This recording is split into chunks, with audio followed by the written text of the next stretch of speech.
It's easy work. Let's go.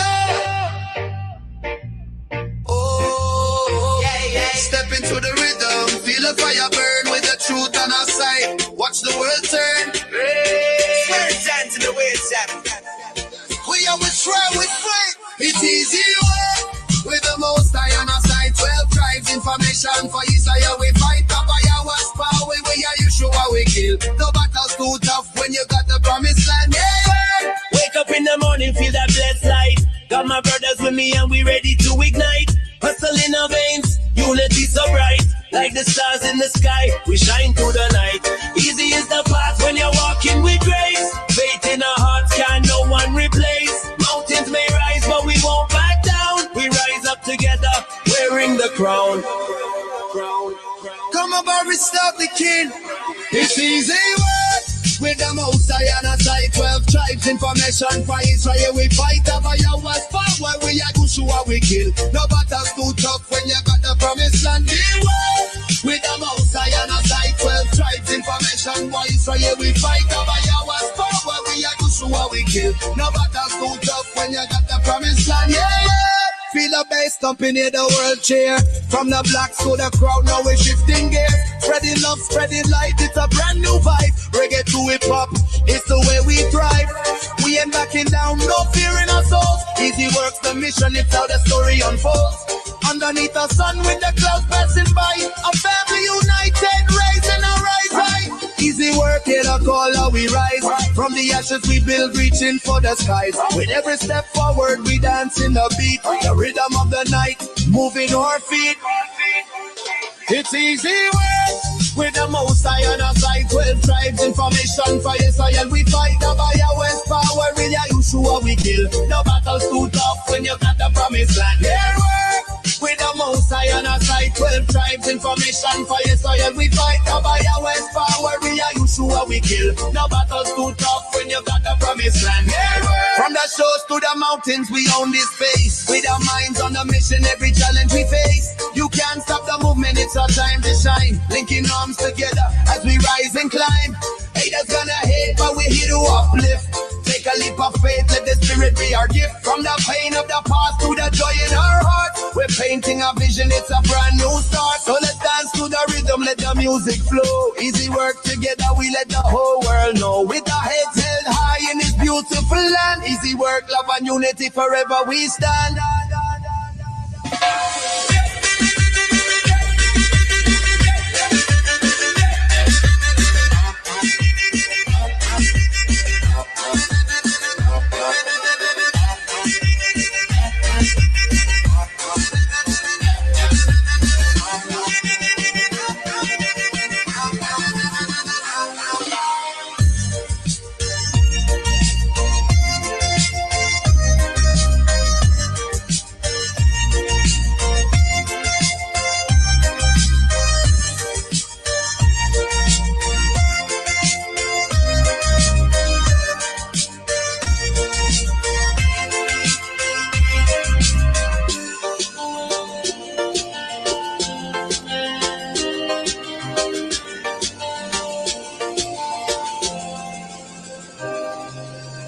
All right, that was Easy Work by your very own Akazaki Yahoo.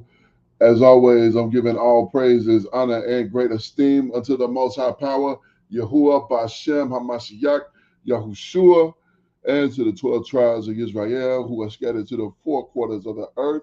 I say Shalom, Wa Baruki. That is peace and blessings. And I cannot wait to the day when the Most High brings us back together and we are once again 12 tribes, one family, one nation under the Most High Power, under one covenant, back in our own land with a heart of flesh and no more a heart of stone, with our enemies, our adversaries, and all those who hate us under our feet. All praises to the Almighty Yah. Hallelujah. Yes, indeed. So we are back again with another video review. That was Easy Work by your very own Akazaki Yahoo. I hope you enjoyed it. But we got some easy work for you right here, right now. We're going to check out some of these videos from this YouTube channel that goes by History Morsels. And History Morsels has been dropping some knowledge on us. And let's get to it and get through it to help us better understand the history before so-called black people were scattered to the four quarters of the earth. And again, brought to us by History Morsels. This first video is titled, Why This 1774 Map Was Hidden from History Books. So why was it existing? Why was it known, but it's not in any of the history books? Why we didn't learn this in high school? Why they didn't teach us this in junior high school or middle school? Why we didn't study this in elementary school or what they call grade school? Interesting. Let's get to it. Imagine you are standing in a library, not just any library, a royal archive somewhere in London or Washington, D.C. You pull out a massive old map printed in 1747. The paper is yellowed, the ink is faded, but the words are still there, clear, deliberate, official. It is a map of West Africa, drawn by the royal cartographer of King George II of England. And right there, along the coast, the very stretch of coastline where historians estimate that millions of African men, women, and children were kidnapped, chained, and loaded onto slave ships bound for the Americas, right there, on that coast, this royal British mapmaker wrote two words that will stop you cold. Kingdom of Judah. Not Wida, not Uida, not Guinea.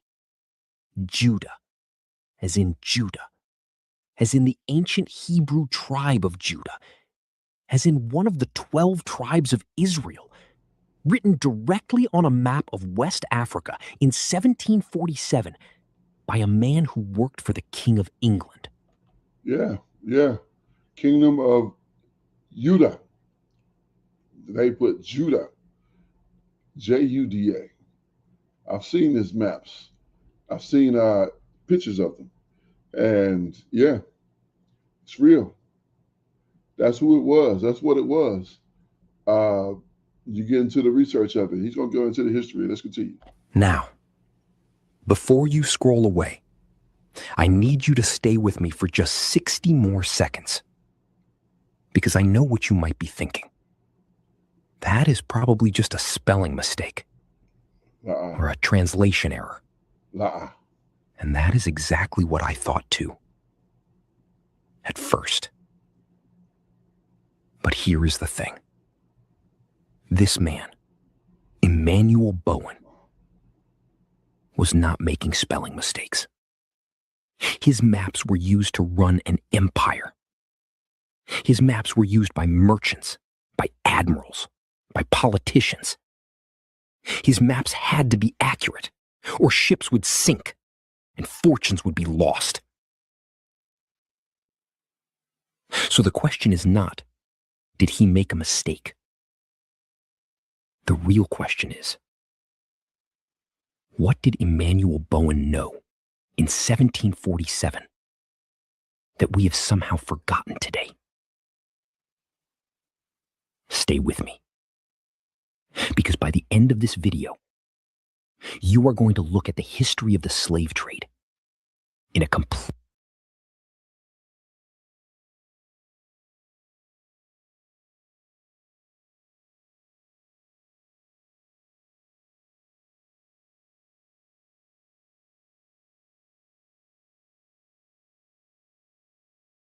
different way. And once you see this, you cannot unsee it. Emmanuel Bowen was born around 1694 in England, and he was not just any mapmaker. He held the official title of geographer to His Majesty King George II. Later in his career, he also became the official geographer to King Louis XV of France. Think about that for a moment. This man was the official cartographer to not one, but two of the most powerful monarchies in the 18th century world. His maps were not decorations. They were working documents. British merchants used them to plan trade routes. The Royal Navy used them to navigate coastlines. Politicians and colonial administrators used them to make decisions about which territories to claim, which ports to use, and yes, which populations to exploit. In 1747, Bowen published one of his most significant works. It was called A Complete Atlas, or Distinct View of the Known World.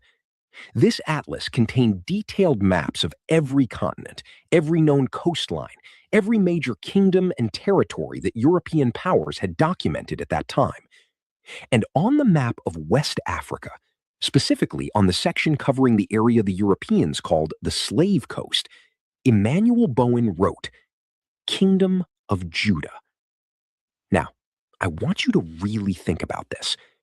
If you were the official cartographer to the King of England, and you were labeling a territory on a map that will be used for imperial commerce and navigation, you do not write down a name by accident. You write down the name that people in that region use to identify themselves.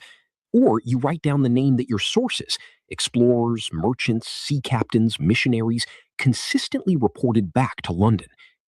So the question becomes, who told Emmanuel Bowen to call this place Judah? And why? Drop a comment below. Do you think a royal cartographer of this level would make a casual spelling error on an official imperial map? Tell me what you think. To understand the mystery on that map, we first need to understand the kingdom itself. The kingdom of Wida, also spelled Hueda or Fida, was a real, documented, historically verified West African kingdom. It existed along the coast of what is today the modern nation of Benin.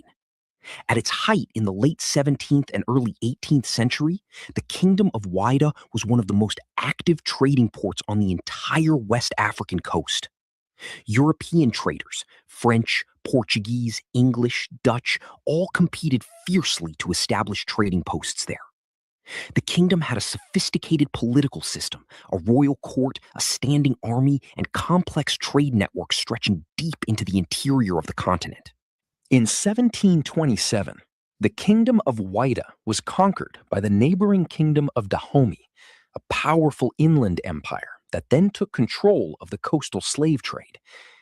After that conquest, the name and the identity of the kingdom began to fade from the dominant historical record. But before that conquest, European documents, travel accounts, and maps consistently referred to this kingdom by a fascinating variety of names. The French called it Judah, the Portuguese called it Ajuda, the English called it Wida. And on Emmanuel Bowen's 1747 map, it is clearly labeled Kingdom of Judah. Now here is where the linguistics get very interesting. Very interesting indeed. The local name for this kingdom, spoken by the people who actually lived there, was something close to Hueda or Hueda. Now, say that out loud slowly. Hueda, Hueda, Wida. Now, say this word, Yehuda. That is the original Hebrew name for the tribe of Judah. Yehuda. Hueda, Yehuda. Researcher. It would actually be Yahuda. The people that they're getting this information from don't like to use the name of the Most High properly. Talking about the Ashkenazis, whatever the case. They don't like to use the proper name of the Most High. So they use that Ye, that Y-E, instead of Y-A-H. It's Yehuda, Yahudim. And some of the brothers pronounce it as Yahawada. But the consistency is Yah, as in the Most High Supreme Being. And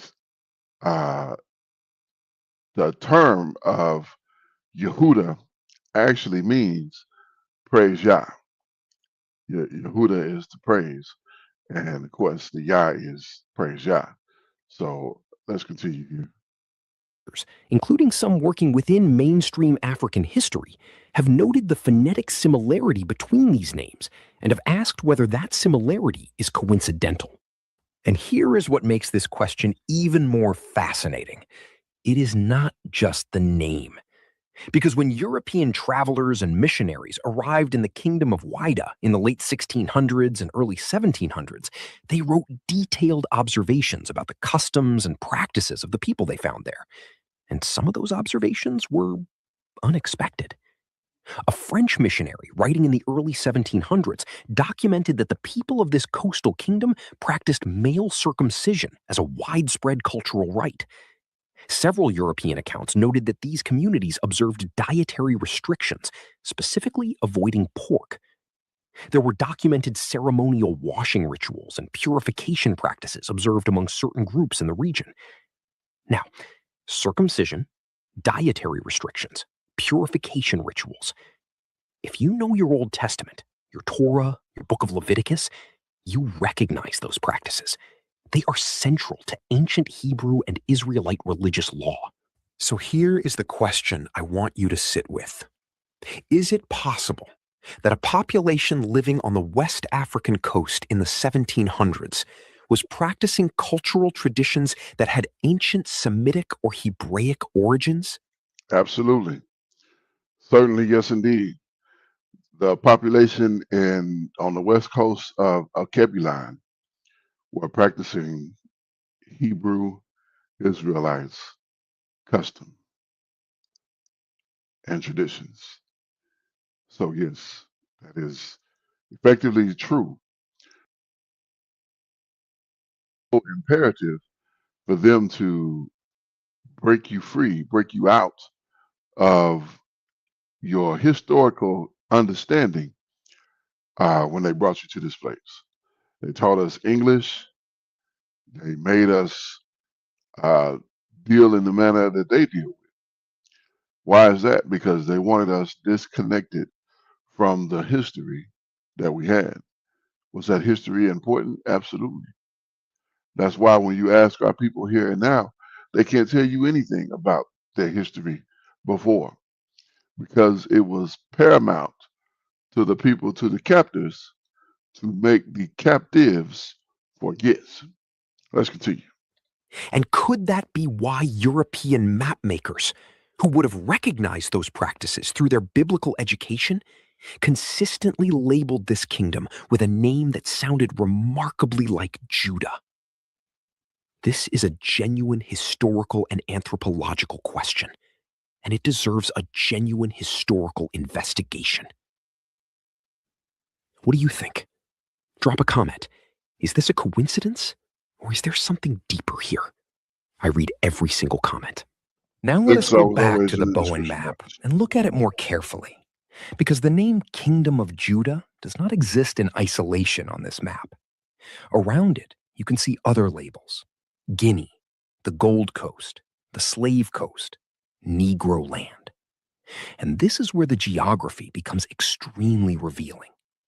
Look at the term Negro Land. On 18th century European maps, Negro land referred to the broad interior regions of West Africa, the vast territory south of the Sahara and north of the forest belt. But here is something that historians and map scholars have noted.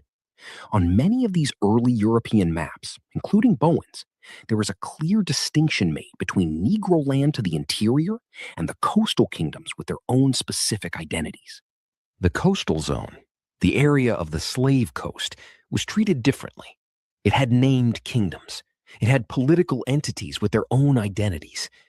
And among all those coastal kingdoms labeled on the Bowen map, Iceni, Ardra, Benin, Calabar, there is exactly one that is labeled with a name carrying obvious biblical resonance: Kingdom of Judah. Not Kingdom of the Wida people, not Kingdom of Huida, Judah. Now ask yourself, why would a trained, precise royal cartographer choose that specific rendering of the name when he had multiple phonetic options available to him? The Portuguese were calling it Ajuda. He could have used something similar. The local people called it something closer to Huida. He could have used that. Instead, Bowen, educated, informed, working for the British Crown, chose to write Judah. The same spelling used in many old European Bibles and religious texts to refer to the tribe and territory of Judah. That choice, made by a careful professional, is the detail that historians should be asking more questions about. Let us look at some of the historical accounts that were coming back to Europe from this region during the same period. In the early 1700s, a French ship's captain and trader named Jean Barbeau traveled extensively along the West African coast. So, yeah, it is historical, and they should have looked deeper into it. But here's the thing: it was a secret. They didn't want you to know about this. Now, the Most High have made it so this information would have to come out and have to come forth, and will be talked about in these days, in these last days, especially. It's been talked about before now, but now it's able to be talked about on platforms like this because of the internet, because of tools like YouTube, because of tools like Rumble, and uh, these other various tools we got. Uh, we're able to talk about these in even deeper and further. Twitch, if you're on Twitch, you follow a brother, he might have a name that is different than a regular name. He might spell it differently. It might look different, and he might carry himself differently. And you wonder why these brothers like this. Why are these people different like this? I thought these were black people like I'm black. Yeah, they are. But what has happened is we awaken. You make me the brother by the name of Hazaki Yahoo, and that brother say some stuff like, "Yo, what's in this? What kind of meat is that?" Yeah, I don't eat that. You like, "Oh, you don't eat crab?" Like, nah, I don't eat crab. Nah, no, thank you. And you wonder why? Why would you not eat crab? Like, crab is good. Are you allergic to it or something? Like, nah, that's not my custom. That's not my culture to eat that crab. Like, what kind of culture are you talking about? Because I ain't never heard of nothing like that. Yeah. So, I figured out who we were, and Most High have moved me from behaving like that. So I don't do things that he don't sign off on, and he don't sign off that I eat that. He don't sign off that I operate like that. He don't sign off that I go and deal with another man's wife. Um, you don't have to worry about leaving your wife with me, and I'm gonna somehow you know, end up in a bad situation with her, because the Most High don't let me do that. That's not something that He'll sign off on. So I wouldn't do that. I wouldn't touch your wife. I wouldn't look at your wife. I wouldn't even think about your wife in that manner because it's not valuable to me. What's more valuable to me is the relationship with my power. But how do you get to that? It has to come through knowledge and understanding. As you gain knowledge and increase in understanding, then you also gather wisdom. Once you gather this wisdom, uh, you start to move in a way that'll please the power of your fathers, the same power of your people, and you're not going to do anything to jeopardize that because, truthfully, nothing is worth it. Let's continue the video. And wrote detailed accounts of what he observed. Barbeau described the kingdom of Wida as one of the most organized and commercially sophisticated kingdoms on the coast. He documented the royal court, the trade protocols, and the religious customs of the region. Other European visitors noted that the people of this coastal kingdom had priests, called Vodun priests in the Dahomean tradition, but that alongside local spiritual practices, there were also observable customs that European observers, trained in biblical scripture, found strikingly familiar. Now, it is important to be honest here. We need to be careful about interpreting these accounts too literally. European missionaries and traders in the 1700s often had agendas. They sometimes saw what they wanted to see, or misunderstood local customs through the lens of their own cultural background. So we cannot simply take every European observation and build an unchecked theory on top of it. But here is what we can say with confidence. Multiple independent European sources from different nations, French, English, Portuguese, over a period of several decades, consistently used the name Judah or Judah to identify this specific kingdom. That is not one person making a mistake. That is a pattern. And patterns in historical documentation deserve serious academic attention. Pause the video right now and ask yourself, when was the last time your history class taught you anything about the kingdom of Wida? And why do you think that is? Here is where the story takes a turn that is difficult to explain away. All right, before we go to that turn, ask yourself that question. Why you think that was never known? Because, like I said, it was a secret. They didn't take it away from you so they could give it to you later.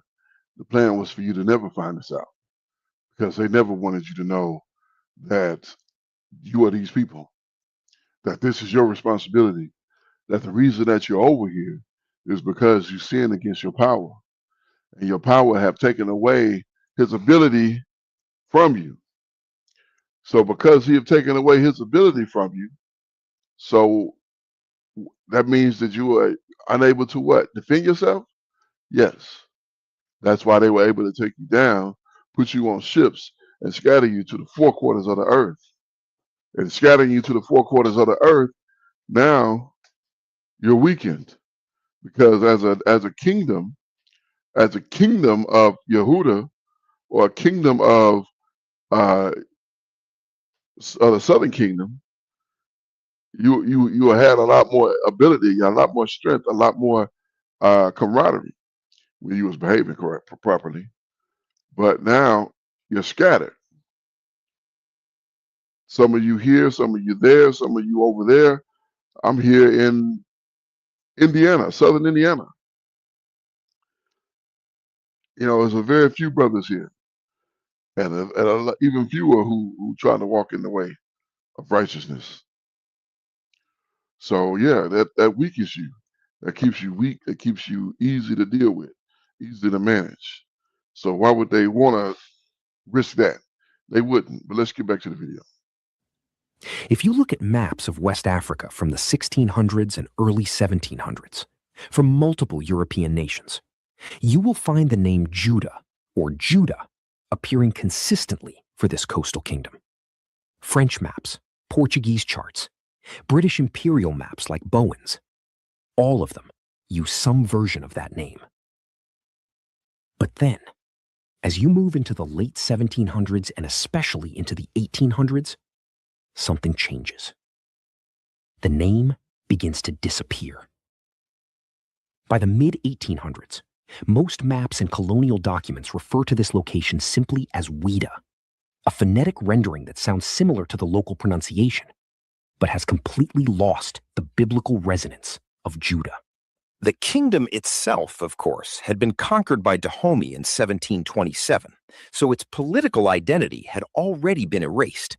But the name on the maps, that took longer to change. And here is the historical context that surrounds that change.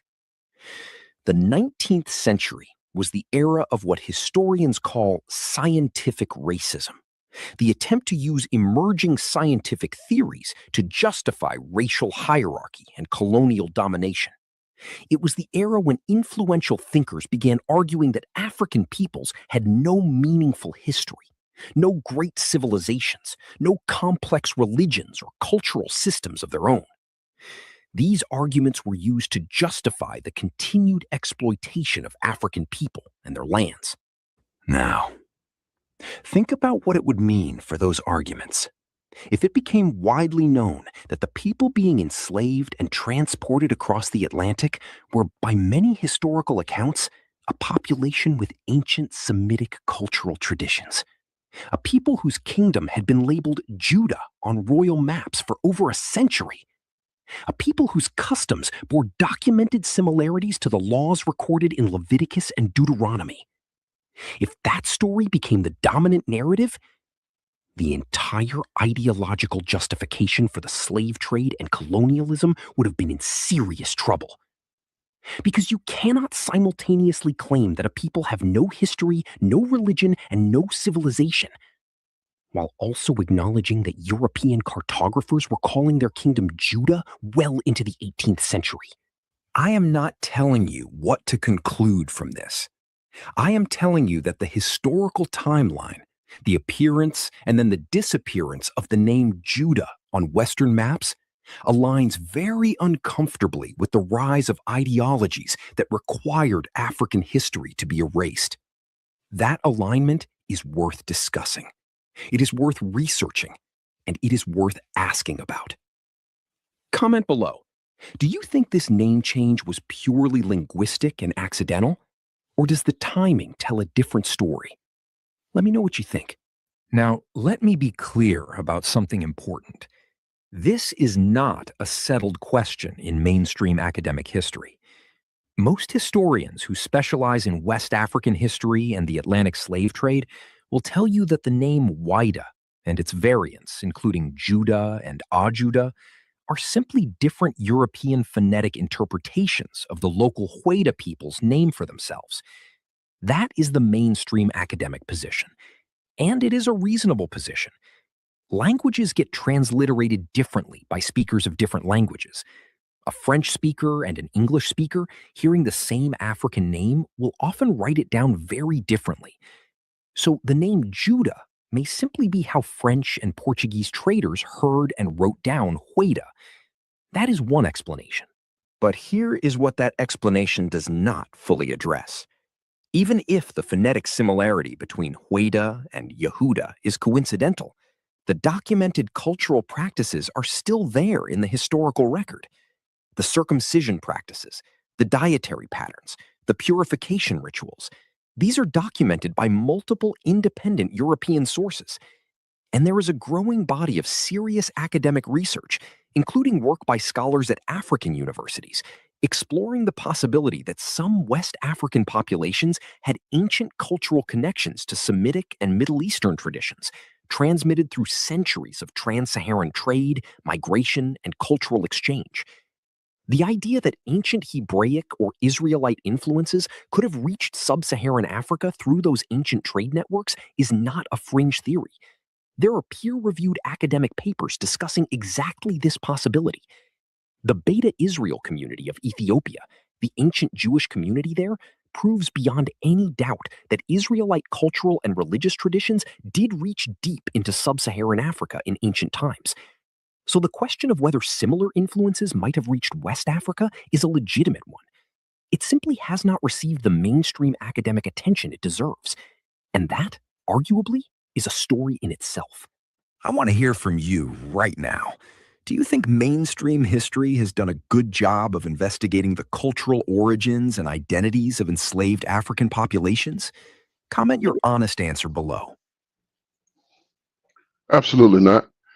You know, that again, they have no reason to tell you, yeah, we took you from, you know, the west coast of Africa, and we was suspicious that you would be the children of Israel or the children of Yehuda, and yeah, so we brought you. They brought you to America and to these other places and shipped you all over the earth, and yeah, so now um, take that information and do with it what you will.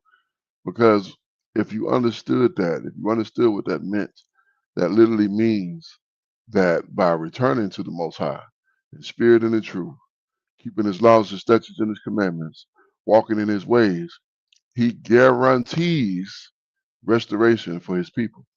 He guarantees putting us back to the very top, the top people in the earth. So if you are supposed to be the top people in the earth, what does that mean for the people who stole you, put you in slavery, gave you Emancipation Proclamation, Jim Crow, police brutality, and have destroyed your communities by flooding, bombing, terrorism, and all other manners of destruction? What does that mean for those people? If you can realize that you are the people who the Most High, the power of everything, the power of Israel, is going to back you 1,000% because He said He would. How is that going to benefit you? How is that going to benefit them is the real question. It's not. They're going to do everything they can to try to keep their kingdom going, to try to keep their rulership. And their rulership is contingent on your non-rulership. So let's continue. The transatlantic slave trade did not just take people from their land. It took their names. It took their languages. It took their family structures. It took their cultural practices. And in many cases, it took their historical identity entirely. When an enslaved person arrived in the Americas, they were typically given a new name, a European name. They were forbidden to speak their original language. They were prevented from practicing their cultural traditions. The goal was not just labor. The goal was the erasure of identity. And if the people who arrived on those ships carried with them, in their cultural memory, in their practices, in their ceremonies, traditions that connected them to an ancient Semitic heritage, that erasure would have been especially powerful. Because you cannot claim your ancient identity if you do not even know you had one. The map of Emanuel Bowen, sitting quietly in historical archives, printed in 1747, is one small window back through that erasure. It is evidence, not of a conspiracy theory, but of a historical record that has been incompletely explored. And in the age of genetic genealogy, linguistic archaeology, and digital access to historical archives, we now have tools to investigate these questions more deeply than ever before. Organizations like the Slave Voyages Project, housed at major American universities, have spent decades digitizing records of the transatlantic slave trade, tracking which ships left which ports, carrying people from which regions. Their data confirms that a significant number of enslaved people transported to the Americas, particularly to Haiti, Brazil, and the Caribbean, came from precisely the coastal region around the former Kingdom of Wida. The people of the Kingdom of Judah did not disappear. They were scattered. And their descendants are alive today in Haiti, in Brazil, in the Caribbean, in the United States. Many of them are still searching for the history that was taken from them. So let us bring this all together. In 1747, Emanuel Bowen, the official royal cartographer to King George II of England, published a map of West Africa. On that map, he labeled a specific coastal kingdom, Kingdom of Judah. That kingdom was located in the area of modern-day Benin. European accounts from the same period documented cultural practices among the people of that region that bore documented similarities to ancient Hebraic traditions.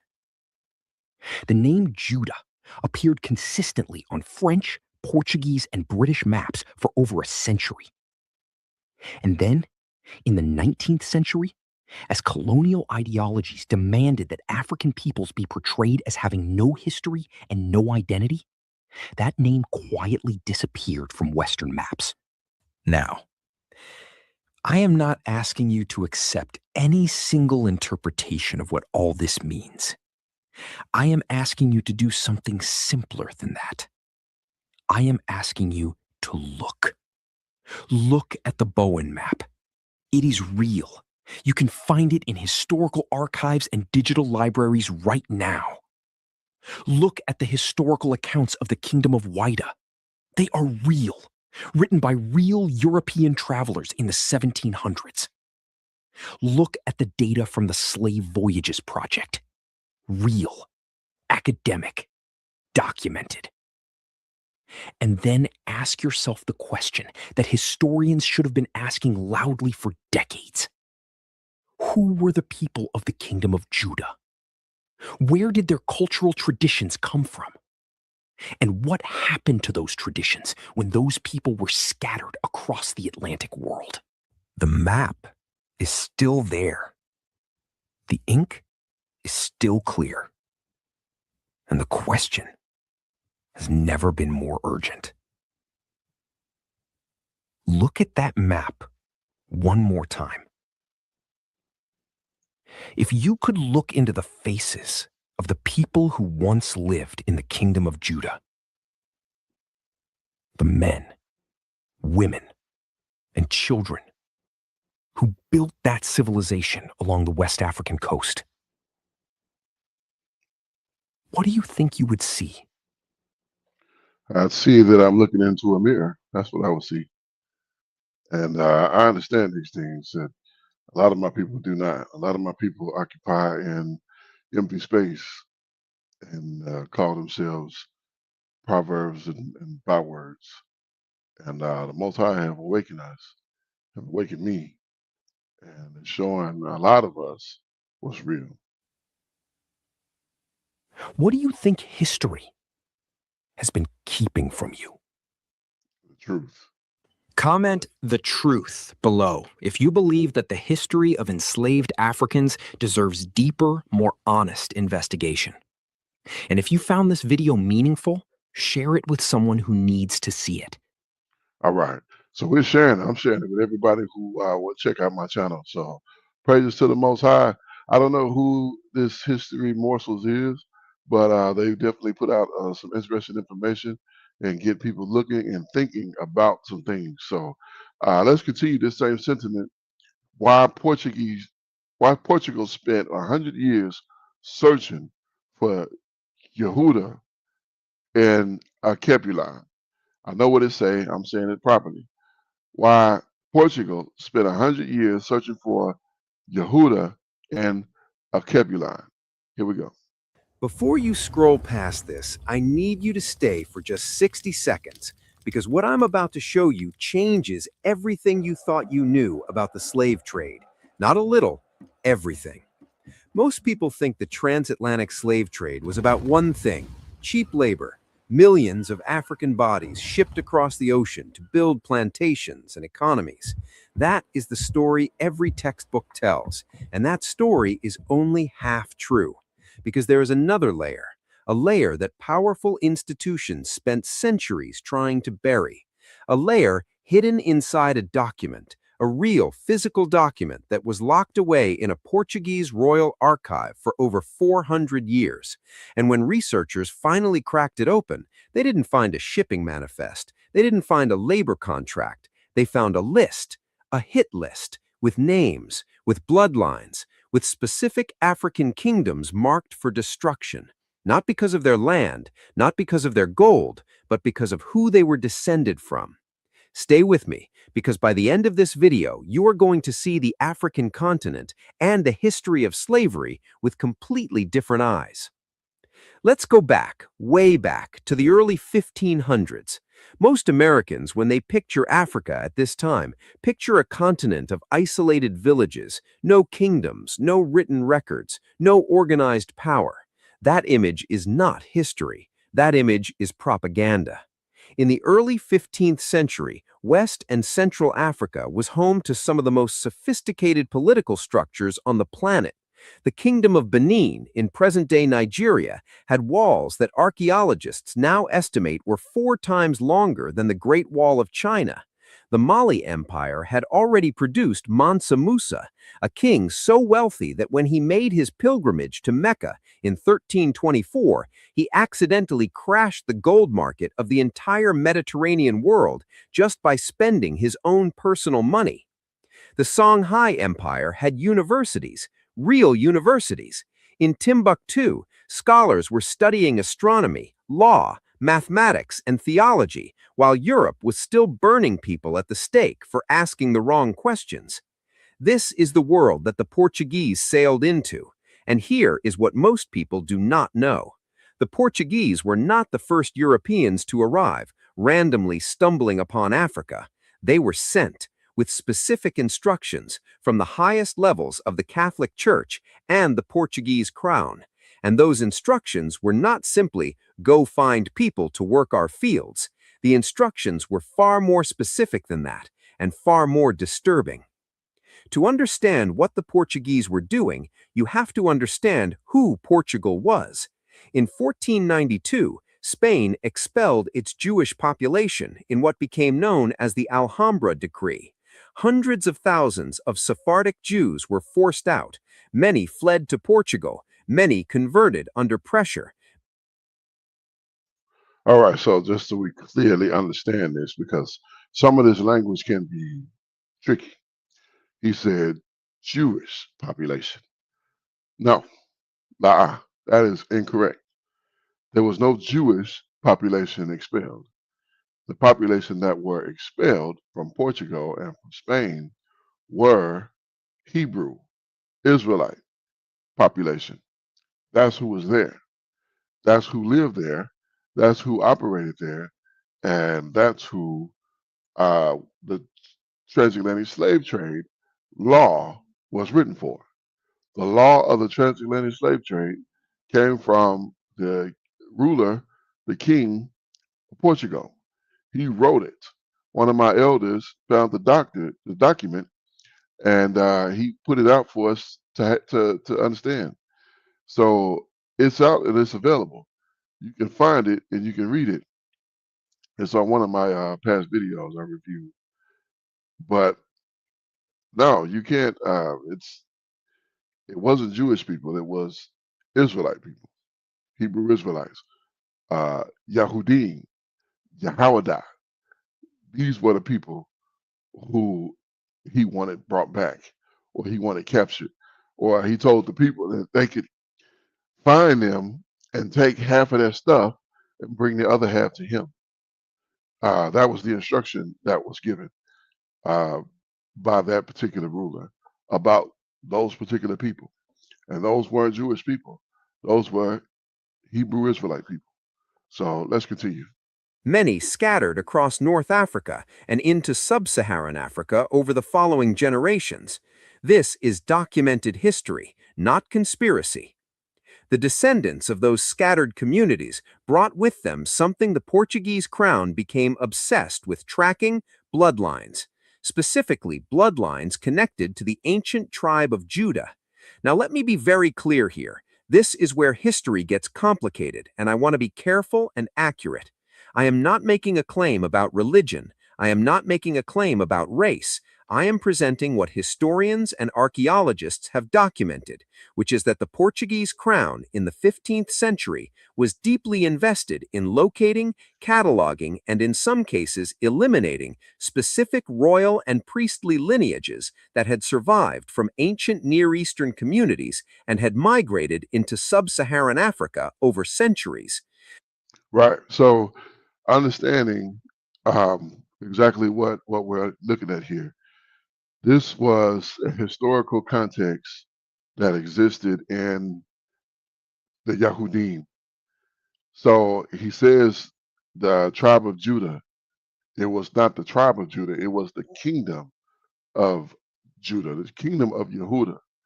The kingdom of Yehuda consisted of the three tribes that remained from the southern kingdom. That was Yehuda, the main tribe, the tribe of uh, kings, and you also had Benjamin, that was the warrior tribe. And then you had uh, Levi. Levi was the priest tribe, was the tribe of the priests, uh, the Levites. And if you were a descendant of Aharon, who was a Levite, you were also a priest, inherited the priesthood, the Levitical priesthood. So, uh, like I say, some of this language can be confusing because it presents in a manner that they understand. But when you go deeper and uncover the information that is necessary to understand who you are, who we are, and how we should operate, then you know better than some of these terminologies like uh, Jewish. Jewish is not a term to describe Israelites. Jewish is a term to describe people who practice Judaism. Those are not Israelite people. Those are other people. Uh, Israelites is a term that describes the descendants of Yaakov, of Jacob, whose name was changed to Israel. So, in changing his name to Israel, we became the children of Israel, or the Israelites. So, um, a Yahudim or a Yahawada or somebody from Yehuda would not be would also be a Israelite, but not all the Israelites would be Yahudim or Yahawada. So you have 9 tribes that existed in the northern part of Israel that did not fit that criteria because they existed in Samaria and in other places. So let's continue the video.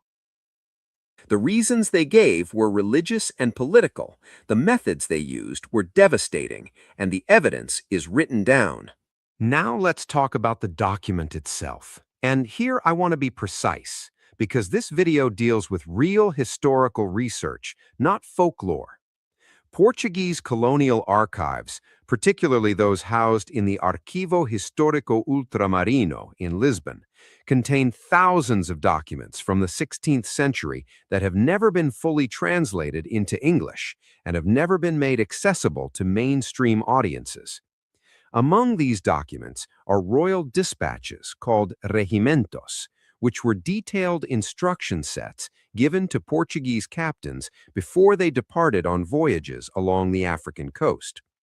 Some of these regimentos were purely commercial, but a significant number, particularly dating from the 1530s through the 1580s, contained something unusual.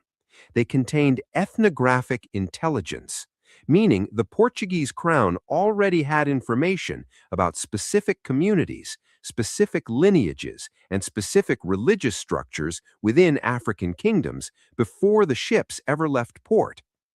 Where did they get this intelligence? From missionaries, from Jewish converts known as conversos, who had family and trade connections deep inside Africa, and from a network of informants that had been building for decades before the large-scale slave trade began. Let me ask you something, and I want you to think about this honestly. If this was purely about labor, why did the Portuguese need a list of bloodlines? Why did they need maps of priestly lineages? Why did their documents specifically distinguish between those fit for labor and those who must not be allowed to reproduce? Think about that. Now, let's address the part of this story that most people have never been taught, the connection between ancient Judah and the kingdoms of West and Central Africa. This is not mythology. This is documented through multiple independent lines of historical evidence. First, the Lemba people of southern Africa. The Lemba are a Bantu-speaking people who have maintained for generations that they are descended from ancient Semitic traders who migrated from the north thousands of years ago. For a long time, historians dismissed this as oral mythology, until 2000, when genetic studies published in the American Journal of Human Genetics confirmed that Lemba men carry the Cohen modal haplotype, a specific genetic marker found predominantly in Jewish priestly families. The DNA matched. The oral tradition was correct. Second, the Beta Israel of Ethiopia, also known as the Falasha, a Jewish community in Ethiopia that maintained Hebrew religious practices, observance of Shabbat, dietary laws, and priestly structures, completely isolated from the rest of the Jewish world for potentially over 2,000 years. All right, and remember that word that they use, Jewish, that does not depict Israelites. We're talking about the conversation is authentic descendants of the man whose name was Jacob and was changed to Israel. We're talking about descendants directly from that man. Those were the Israelites. Those were not Jewish people. Those were Israelites, Yahudim or Yahawada, not Jewish. Jewish is not a word that depicts blood descendants of Israel. Jewish is a word that depicts people who practice Judaism. Those are people who observe the ways of a people and they mimic those ways. Those are not Israelites. That's not that's not how you become an Israelite. You cannot you cannot become an Israelite. For those who practice what Israelites practice and are not Israelites, those will be considered Jewish or Jewish people, because the Yahudim were the ones modeling the behavior. And once you get out of the Old Testament, um, going into the Apocrypha, going into the Brit Hadashah, the New Testament, you understand that it was the Israelites, it was the Yahudim that modeled the behavior for people to see and to follow. So that was the behavior that was followed. That's why they're called, in modern term, Jewish. In the old days, uh, back in those times, they were called followers of uh, Jews. They would call them, well, they didn't say Jews back then, but they said Yahudim. So you would follow what the Yahudim did. You were a follower of the Yahudim. I don't know what the exact term is that it would use, but that would be the description, because you were an outsider, and because you were an outsider, like for an example, in the book of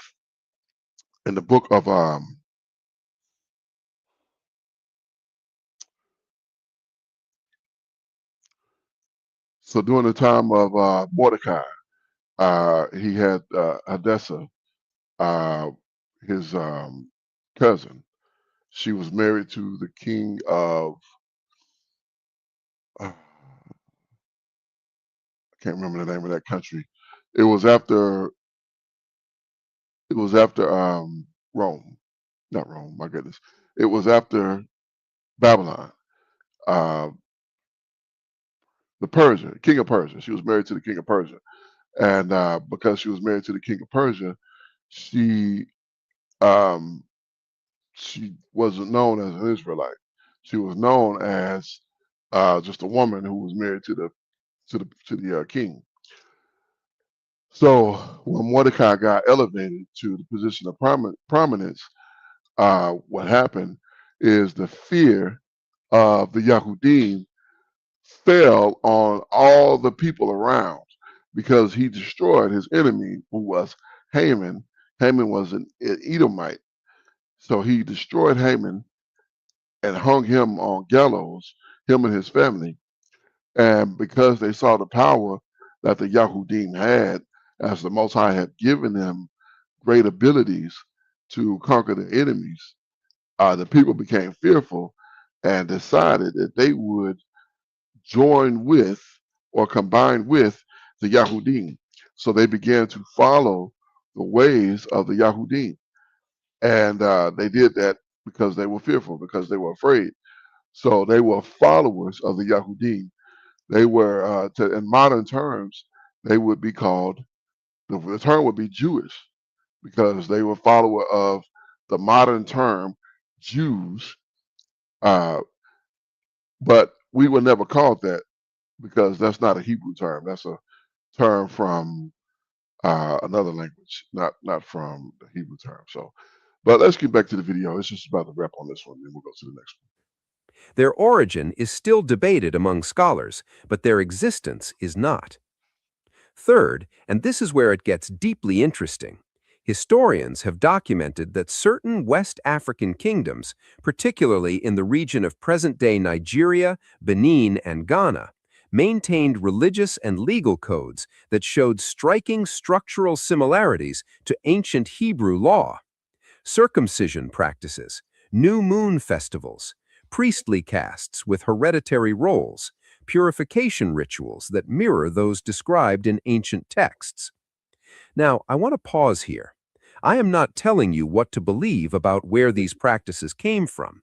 There are multiple academic theories: independent development, ancient trade contact, migration patterns, all are on the table.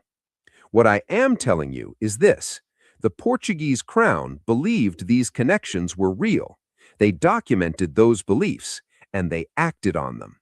All right. Yes, indeed. That is unequivocally correct.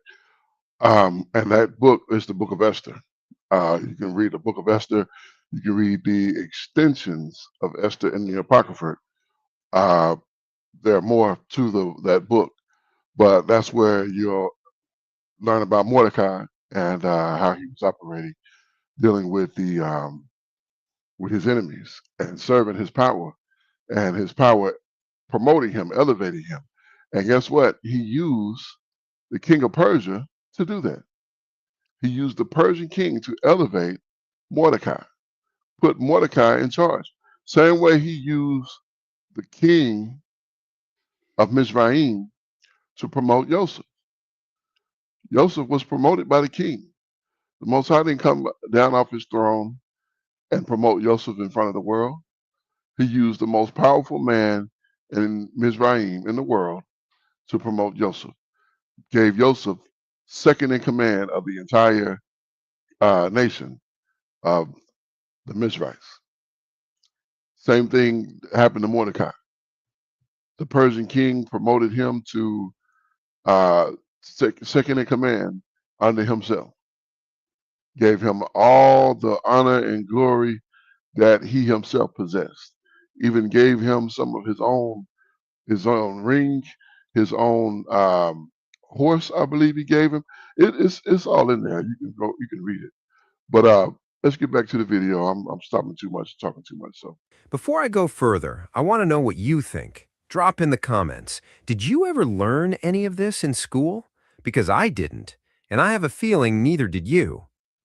Among the most closely guarded documents in the Portuguese colonial archive are a series of charts drawn up between roughly 1540 and 1760 that do not look like ordinary navigation maps.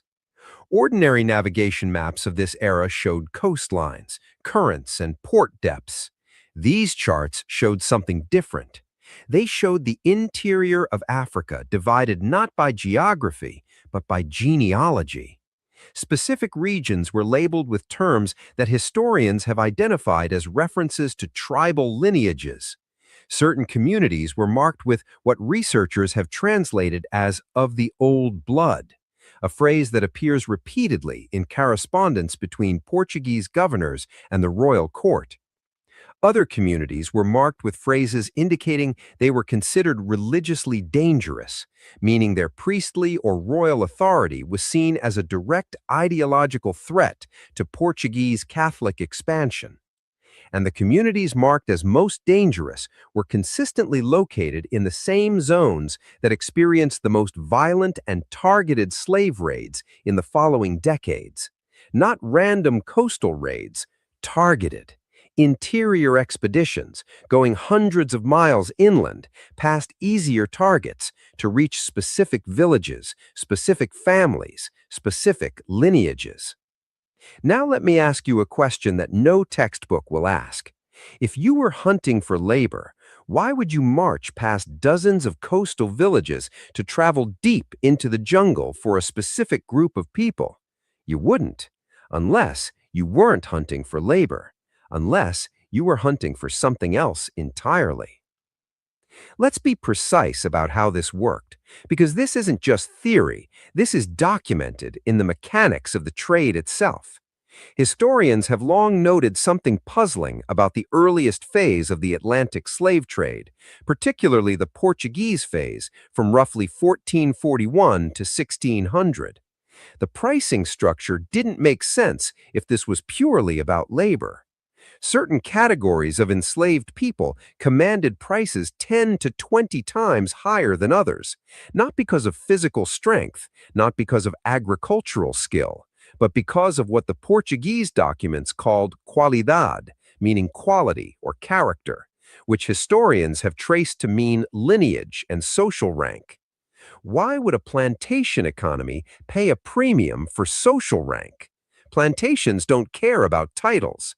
Plantations care about bodies. But if your goal is the systematic elimination of a leadership class, if your goal is to remove the religious and royal authority from specific communities, then you need to make sure you're capturing the right people. And that is exactly what the pricing structure reflects. The most expensive categories of enslaved people in early Portuguese records were described not by physical characteristics, they were described by social and hereditary role. Priests, chiefs, and members of royal families. This is not speculation. This is in the ledgers. This is in the ship manifests.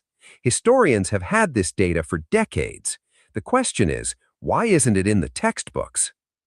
I want to hear from you in the comments.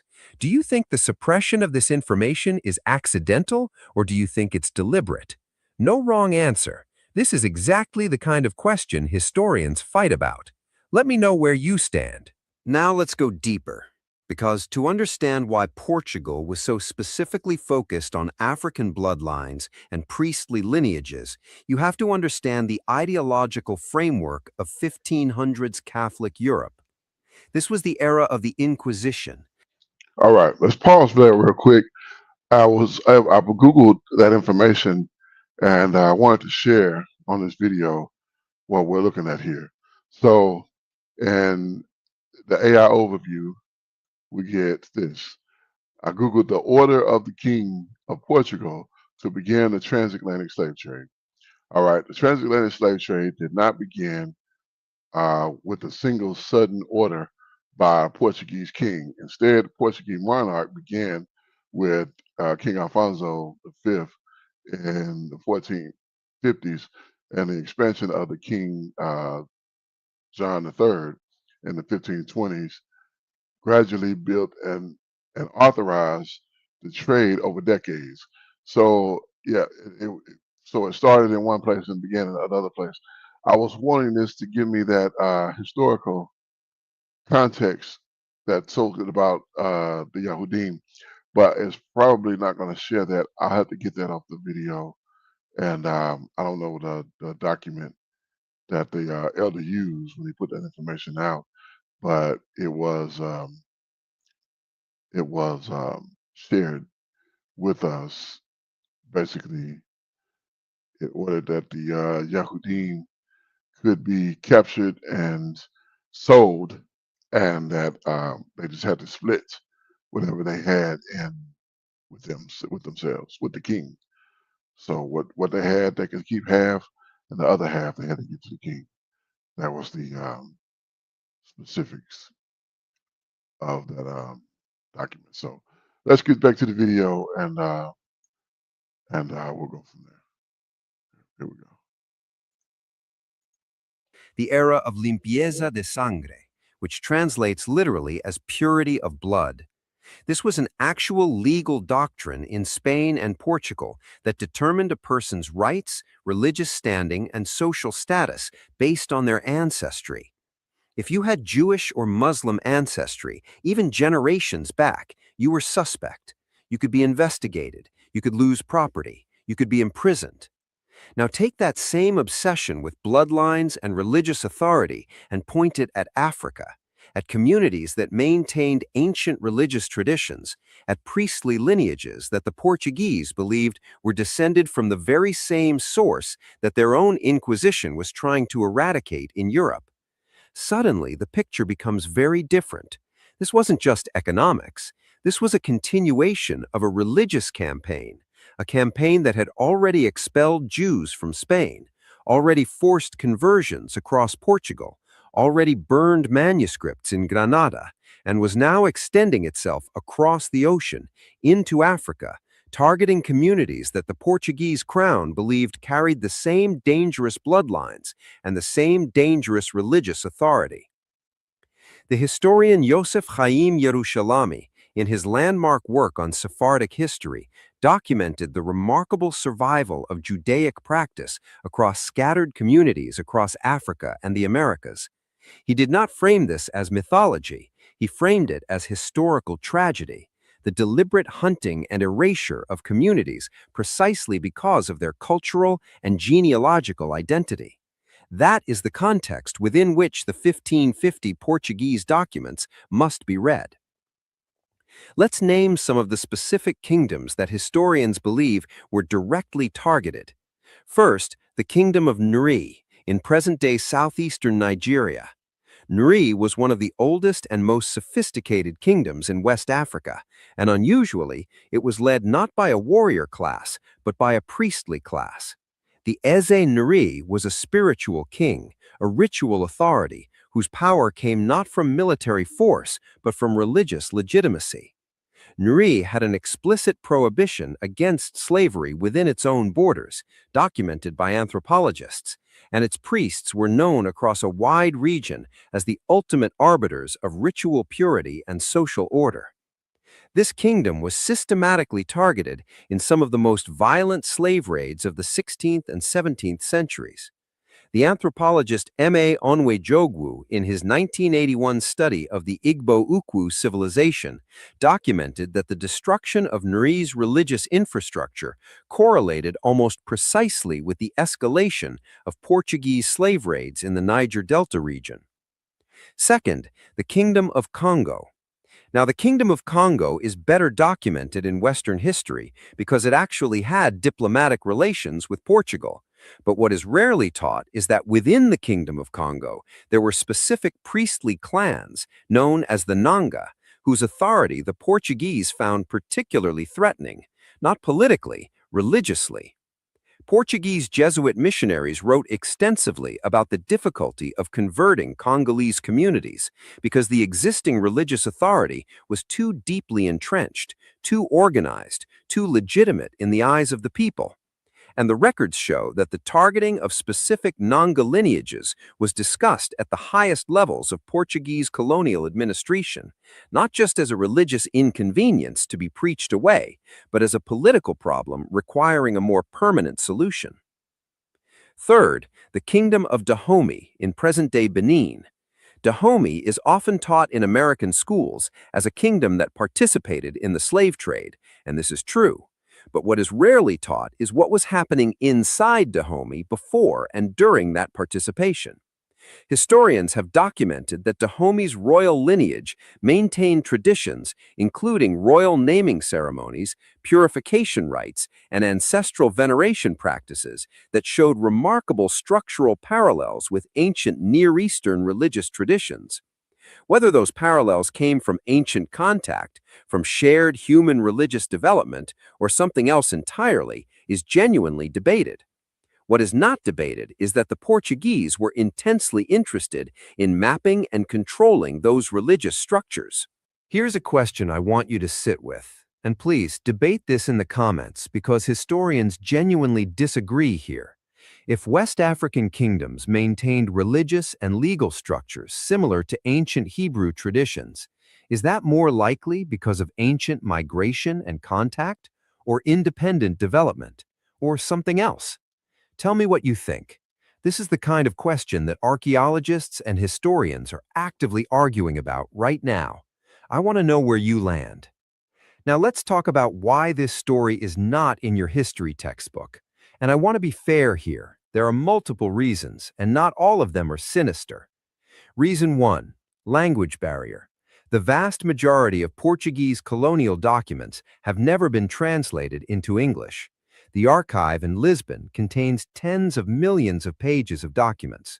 Most of them remain accessible only to researchers who read 16th century Portuguese, which is a very small community. When something isn't translated, it doesn't enter the mainstream conversation. That's not a conspiracy, that's a resource problem. Reason 2, disciplinary silos. The researchers who work on Portuguese colonial history are often different from the researchers who work on African religious history, who are different from the researchers who work on Sephardic Jewish history. The connections between these fields require someone to sit at all three intersections at once, which is rare, difficult, and often academically thankless work. All right. Reason 3, and this one is Okay. My apologies. I interrupt this again, but I was telling you something, and I didn't want you to not take me seriously. But I'm gonna jump to it. So I'm gonna put a link to this video in the description as well, because I'm gonna put it directly under this particular video that we're on now.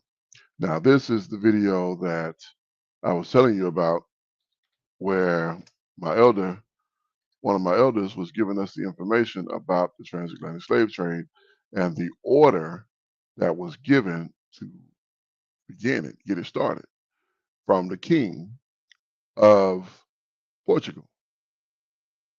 All right, here it is. And we're going to get to it. I'm saving this. And let's see. Here it is. All right, I'm going to add this to there. But save this here. And all right, here's the video. This is from my elder Benaiah Israel. He's a historian and an elder gentleman who definitely assists greatly in helping us understand a lot of this historical context and put things in the proper place. All right, the greatest historical discovery of the transatlantic slave trade. This is what it is. And govern the transatlantic slave trade through law and however, before we review the actual law and decree which started and governed the transatlantic slave trade, let's begin by taking a look at the people targeted and persecuted by the King of Portugal before and during the transatlantic slave trade. Let's begin by taking a look at the Lakesh relief, currently found in the British Museum.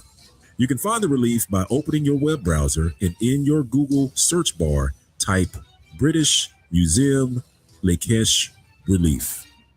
Enter.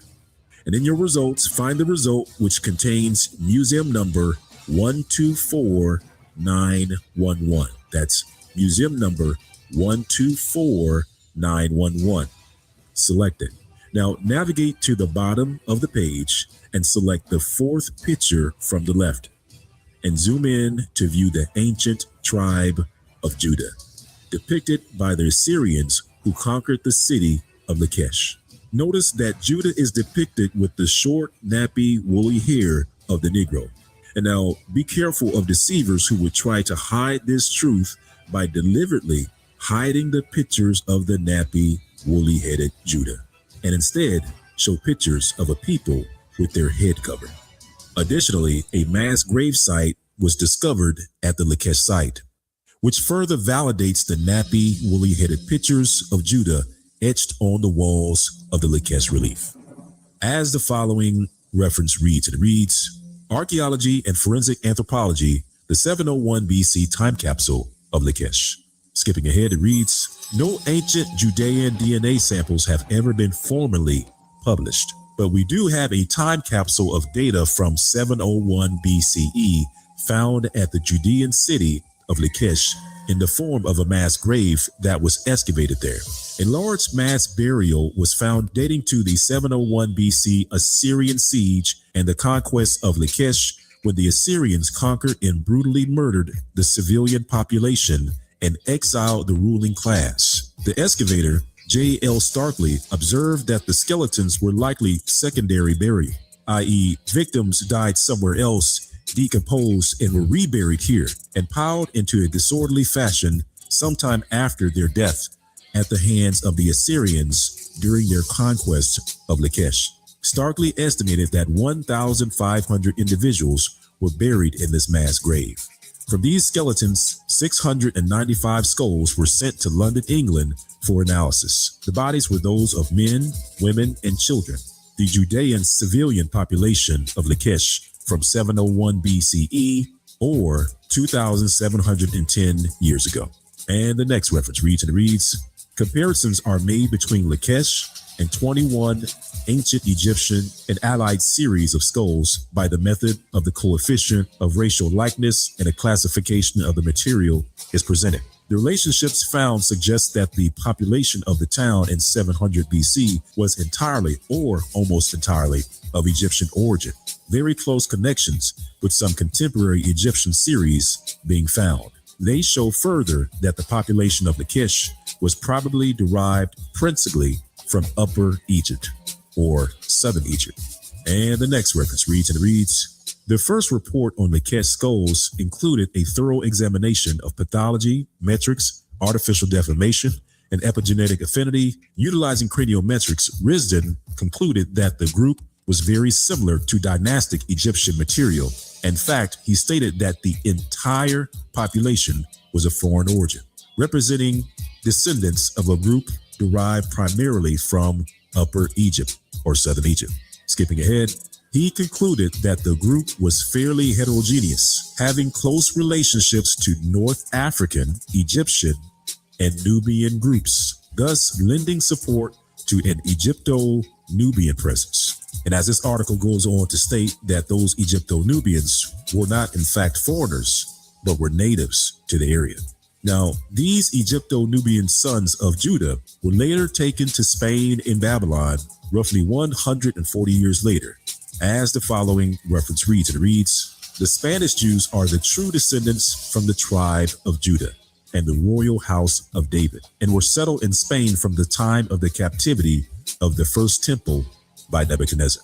And then once these nappy-headed sons of Judah were taken to Spain and Portugal, they would be later expelled from Spain and Portugal and placed on the west coast of Africa less than 10 years before the start of the transatlantic slave trade. Boom.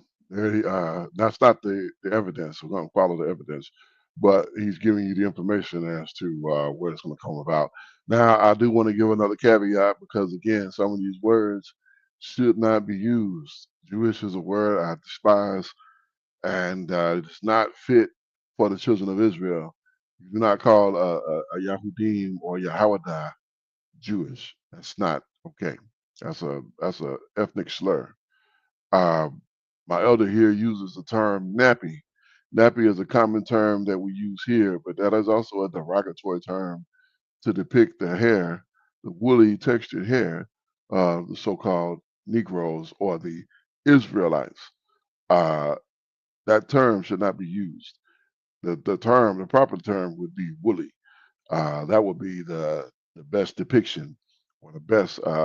But you would know the term. You're familiar with the term nappy, and by saying nappy, then you automatically associate that with so-called black people. But again, the proper term would be woolly. But let's continue. In great numbers.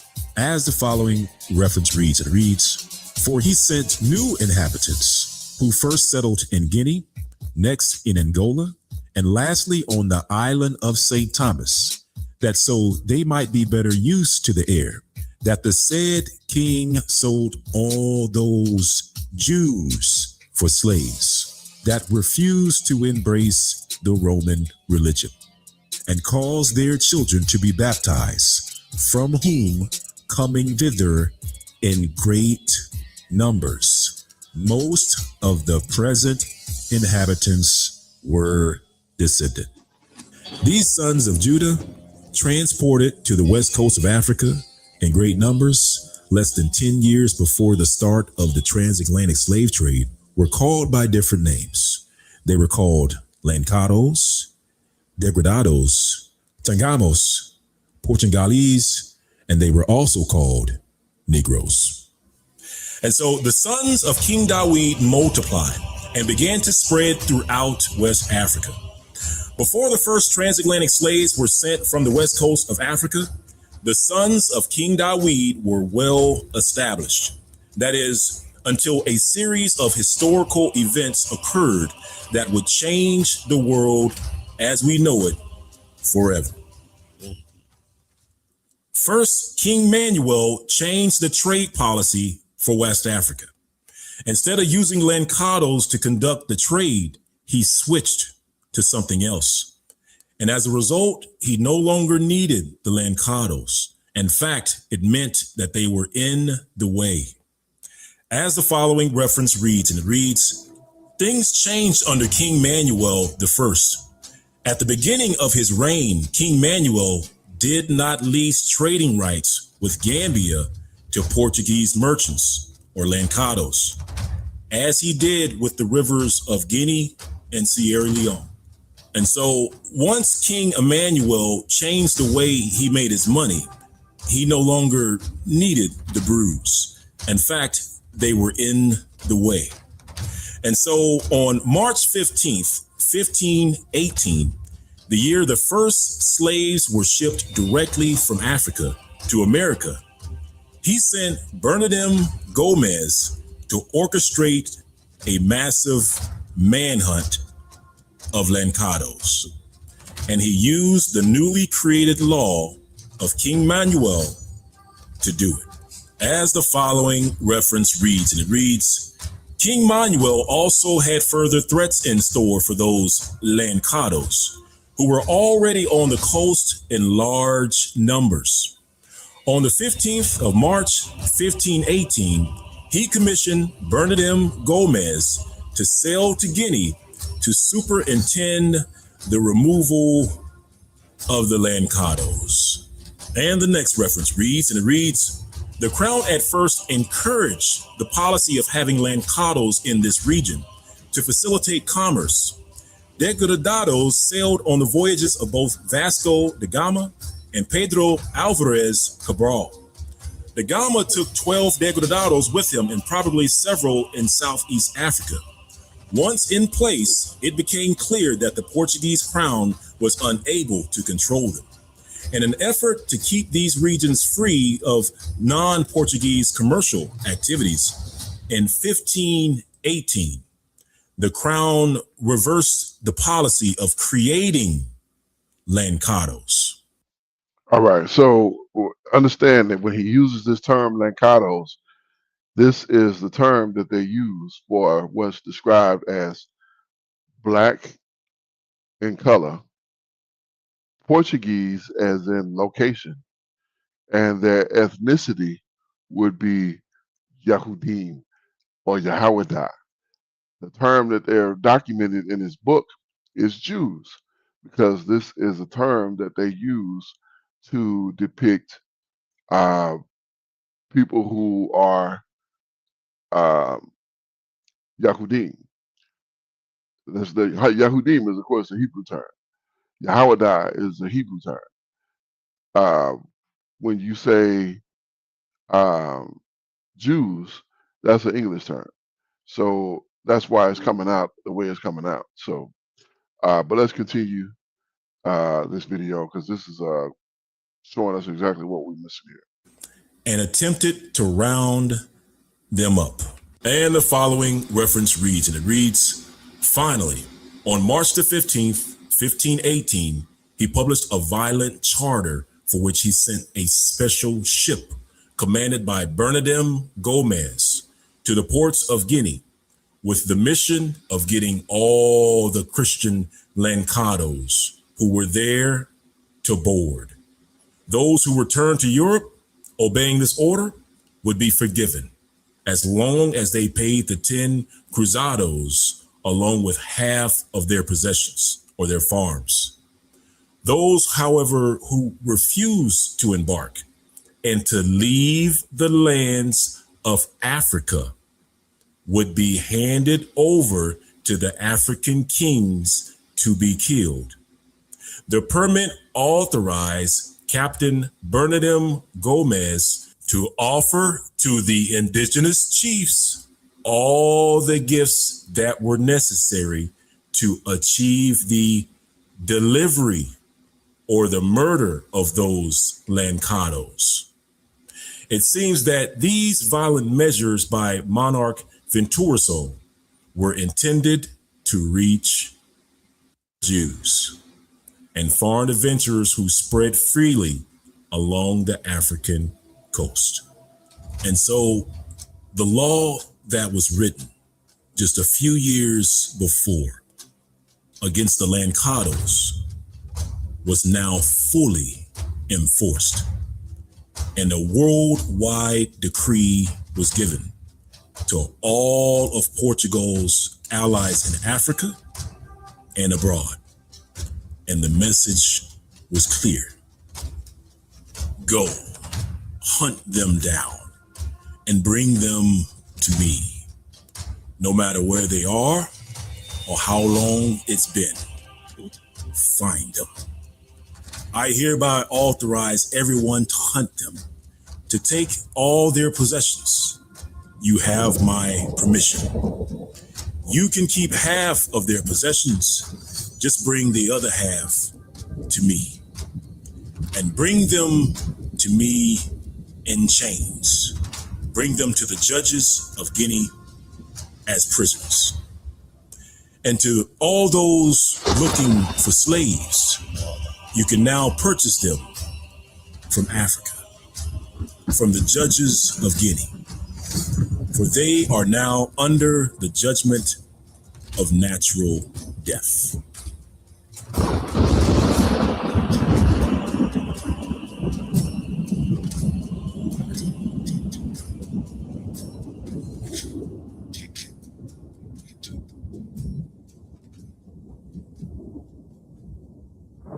All right, so there we get the actual decree.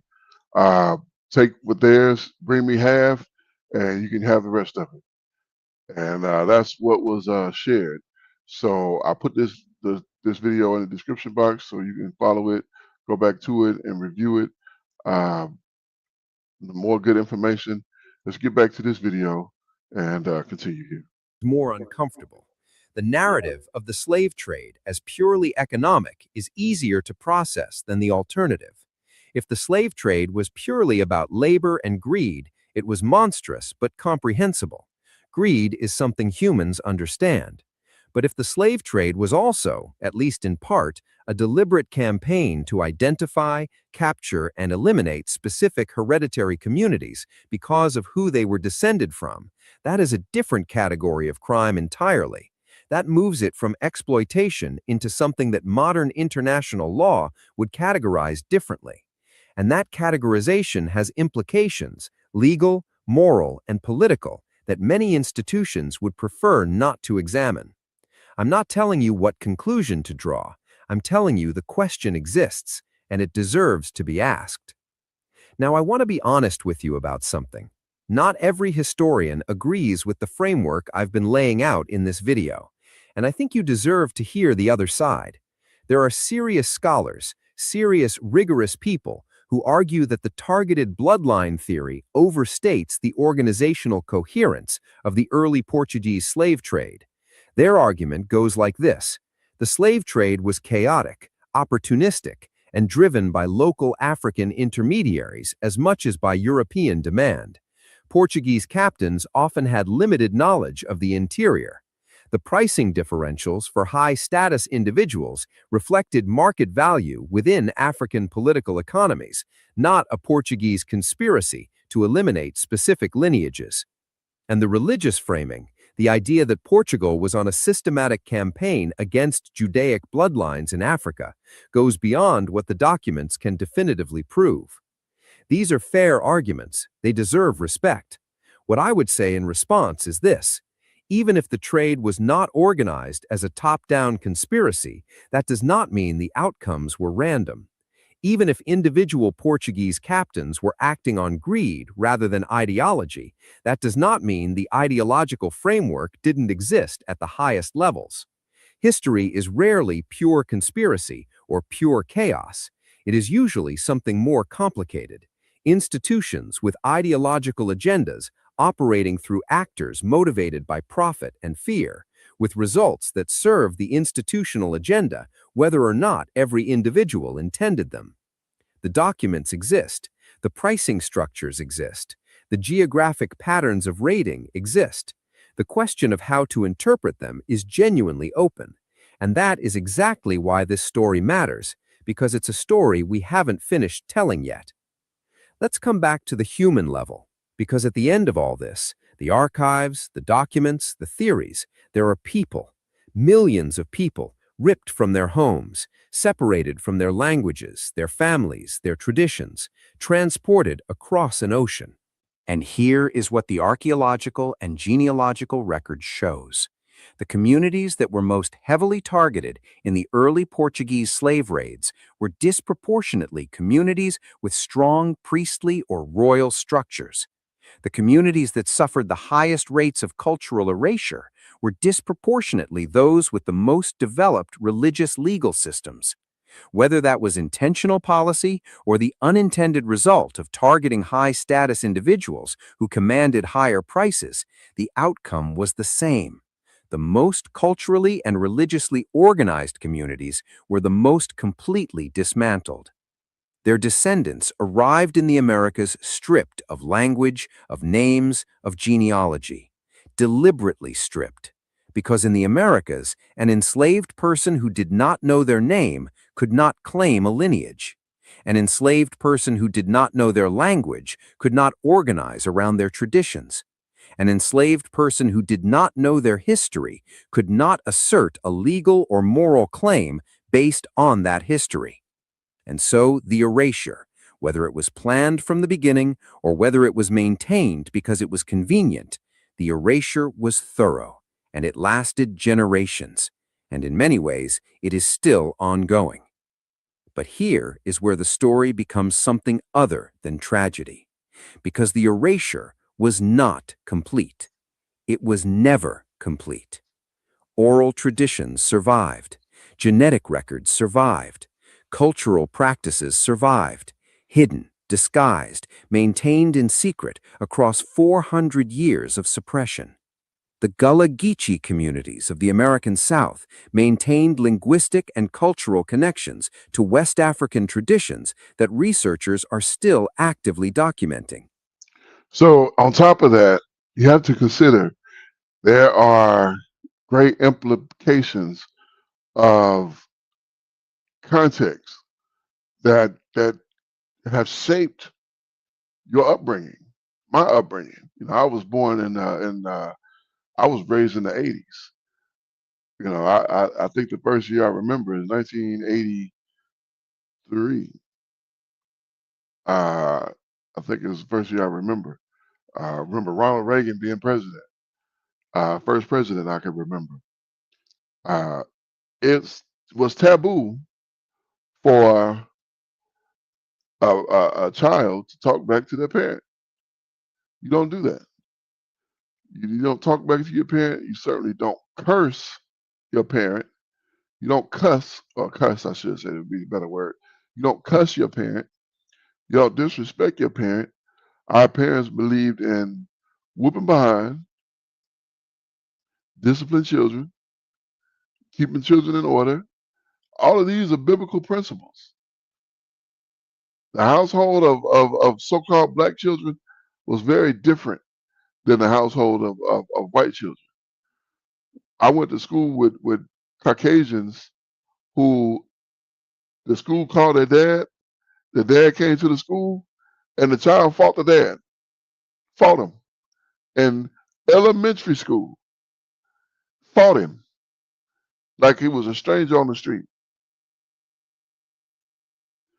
That was not permitted in the households that I was around. You don't fight your parent. Your parent gives you discipline. You take that discipline and accept it. You don't fight your parent. That's unreasonable behavior. But other people don't live like that. Other people don't have those ingrained ideologies in them. And guess what? As generations have continued, a lot of our people are losing it. Go figure. A lot of our people are completely and utterly losing it. So they're behaving like the heathen, like these other nations, like the so-called white man, like some of these places, these people that they're around. They're behaving like them. They're taking on their traits. They're speaking like, not only speaking like them, but they're functioning like them. They're thinking like them. So yeah, it continues to this day.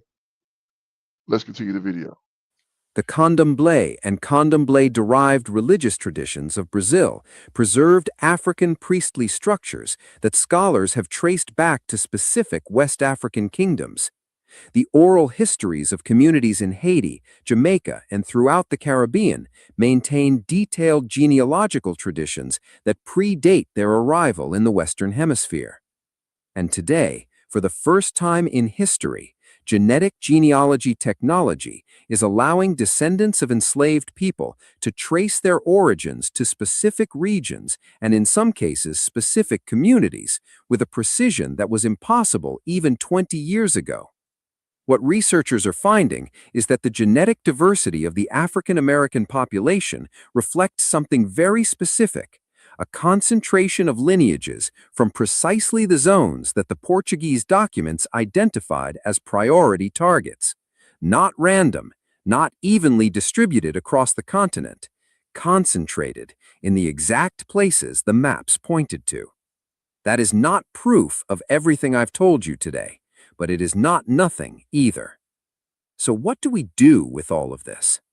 Here is what I believe, and I want to be clear that this is my perspective, offered for your consideration, not as the final word. History that has been hidden does not stop shaping the present. It shapes it from underneath, invisibly.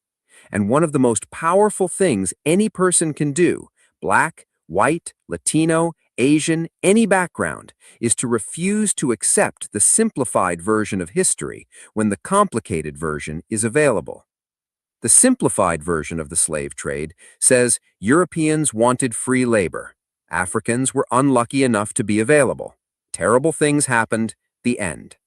The complicated version says there were specific communities with specific identities that were specifically targeted.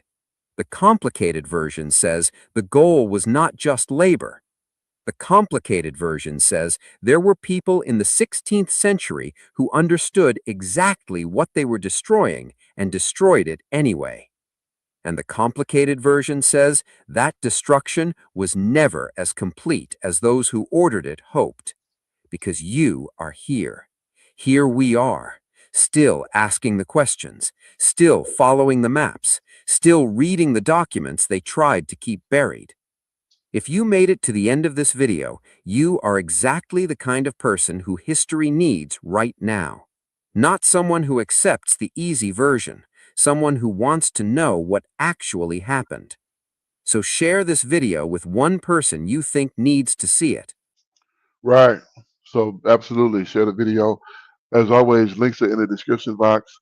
We're gonna keep going. I got another 3 videos for you guys here. So I don't know if we're gonna get through all of these, but we're gonna do it. We're gonna do it. What else we got to do? All right.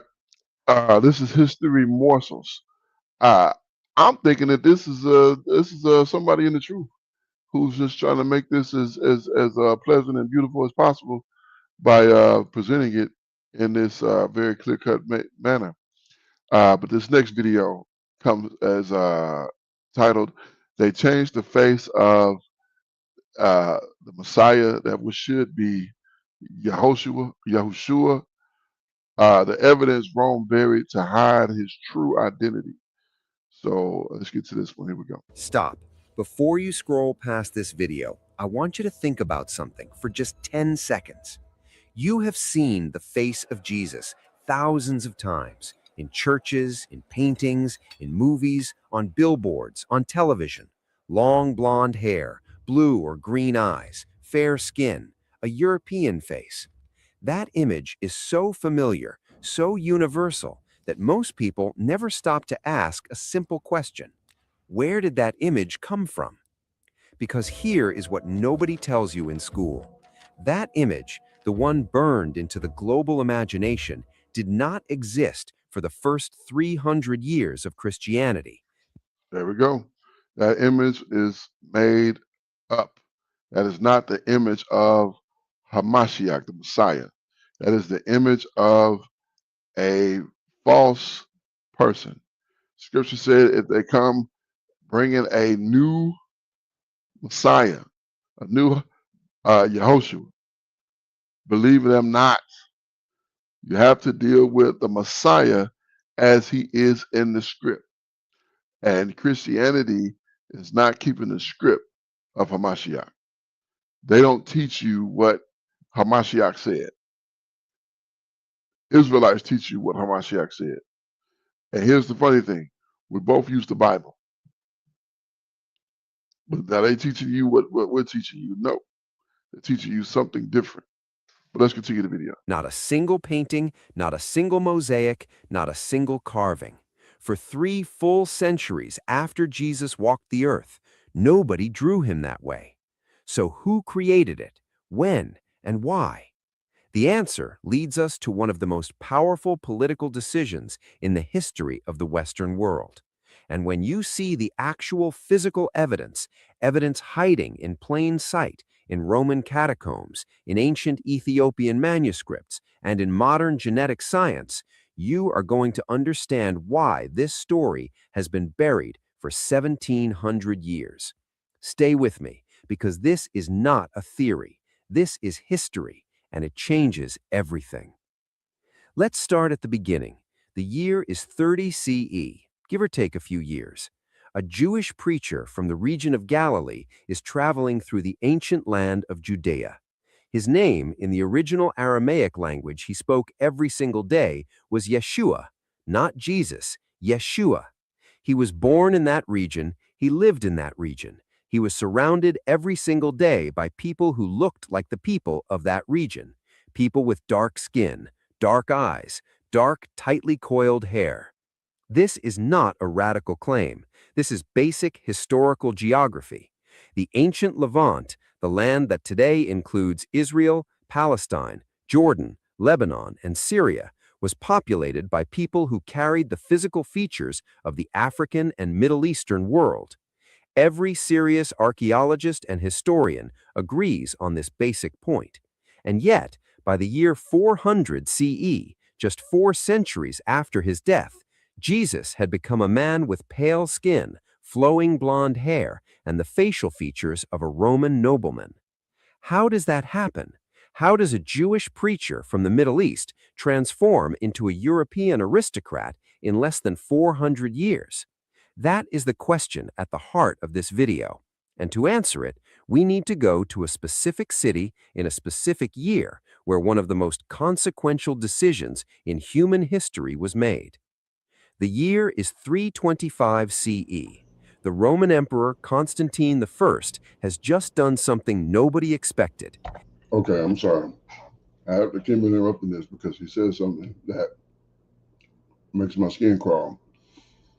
Call him a Jewish preacher.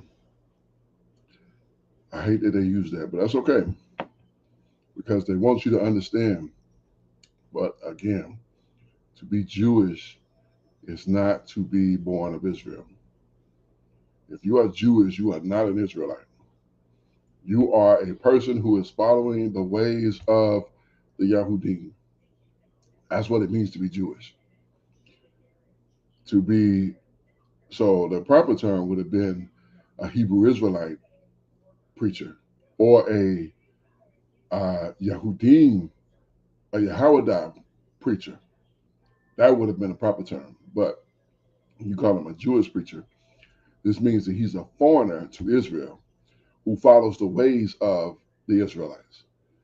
And he may be teaching other Gentiles, other heathen, trying to get them in the place that he is. Okay? That's not what Hamashiach was. Hamashiach is a Yahudim, a descendant of Dawid, okay, who was also a Yahudim.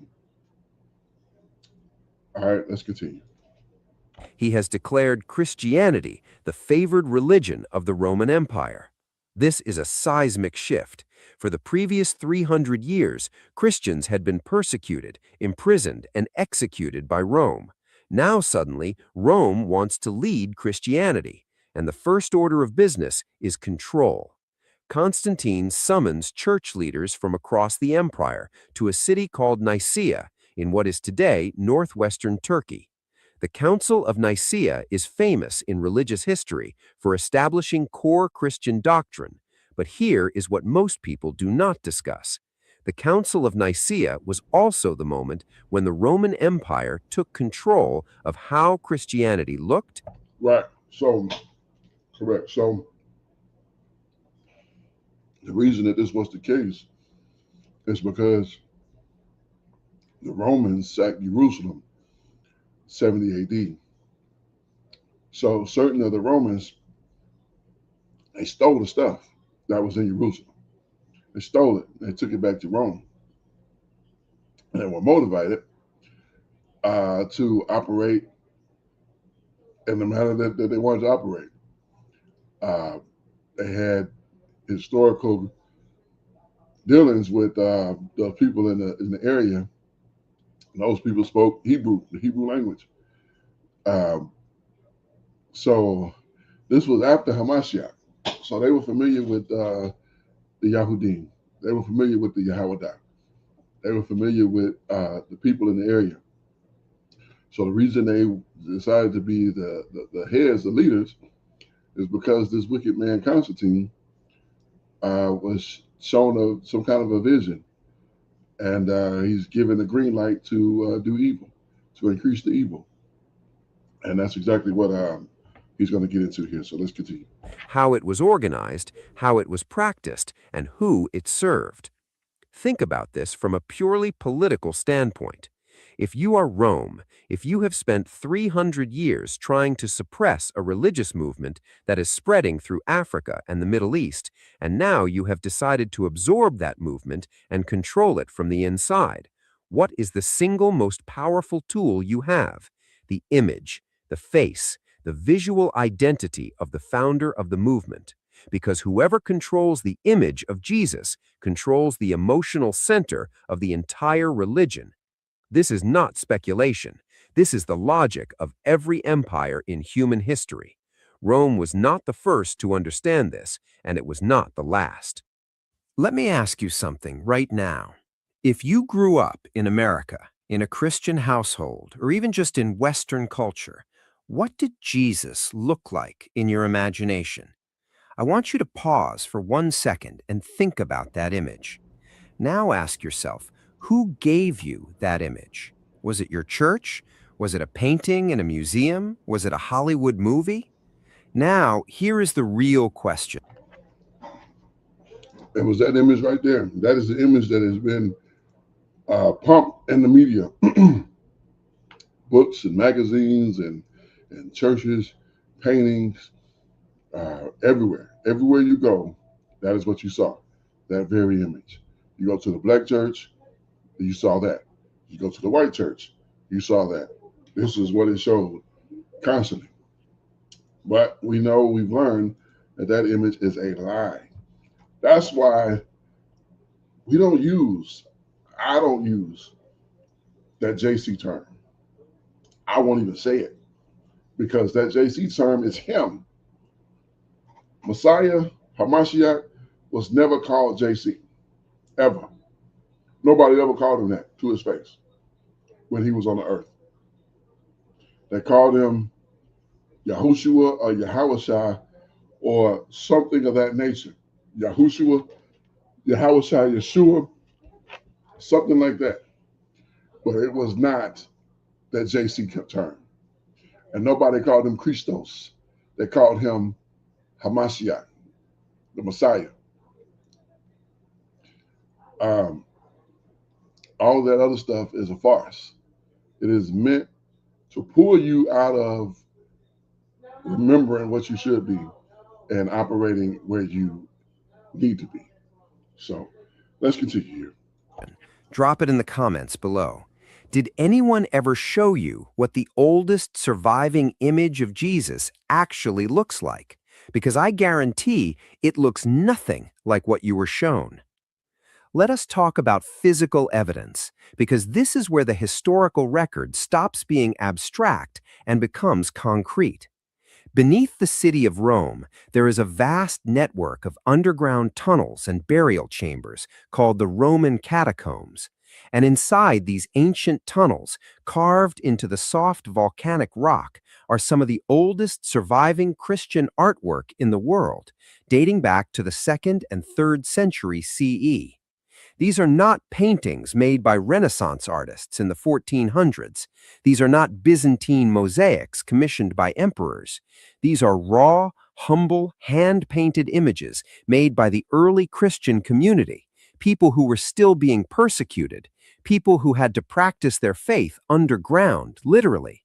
And the figure painted on those catacomb walls does not have blonde hair, does not have pale European skin.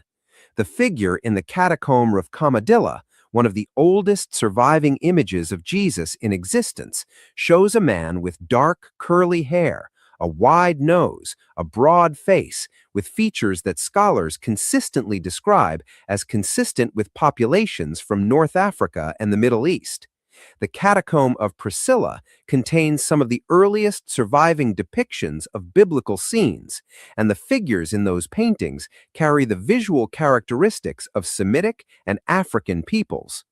Now, here is what makes this significant. These paintings predate the Council of Nicaea.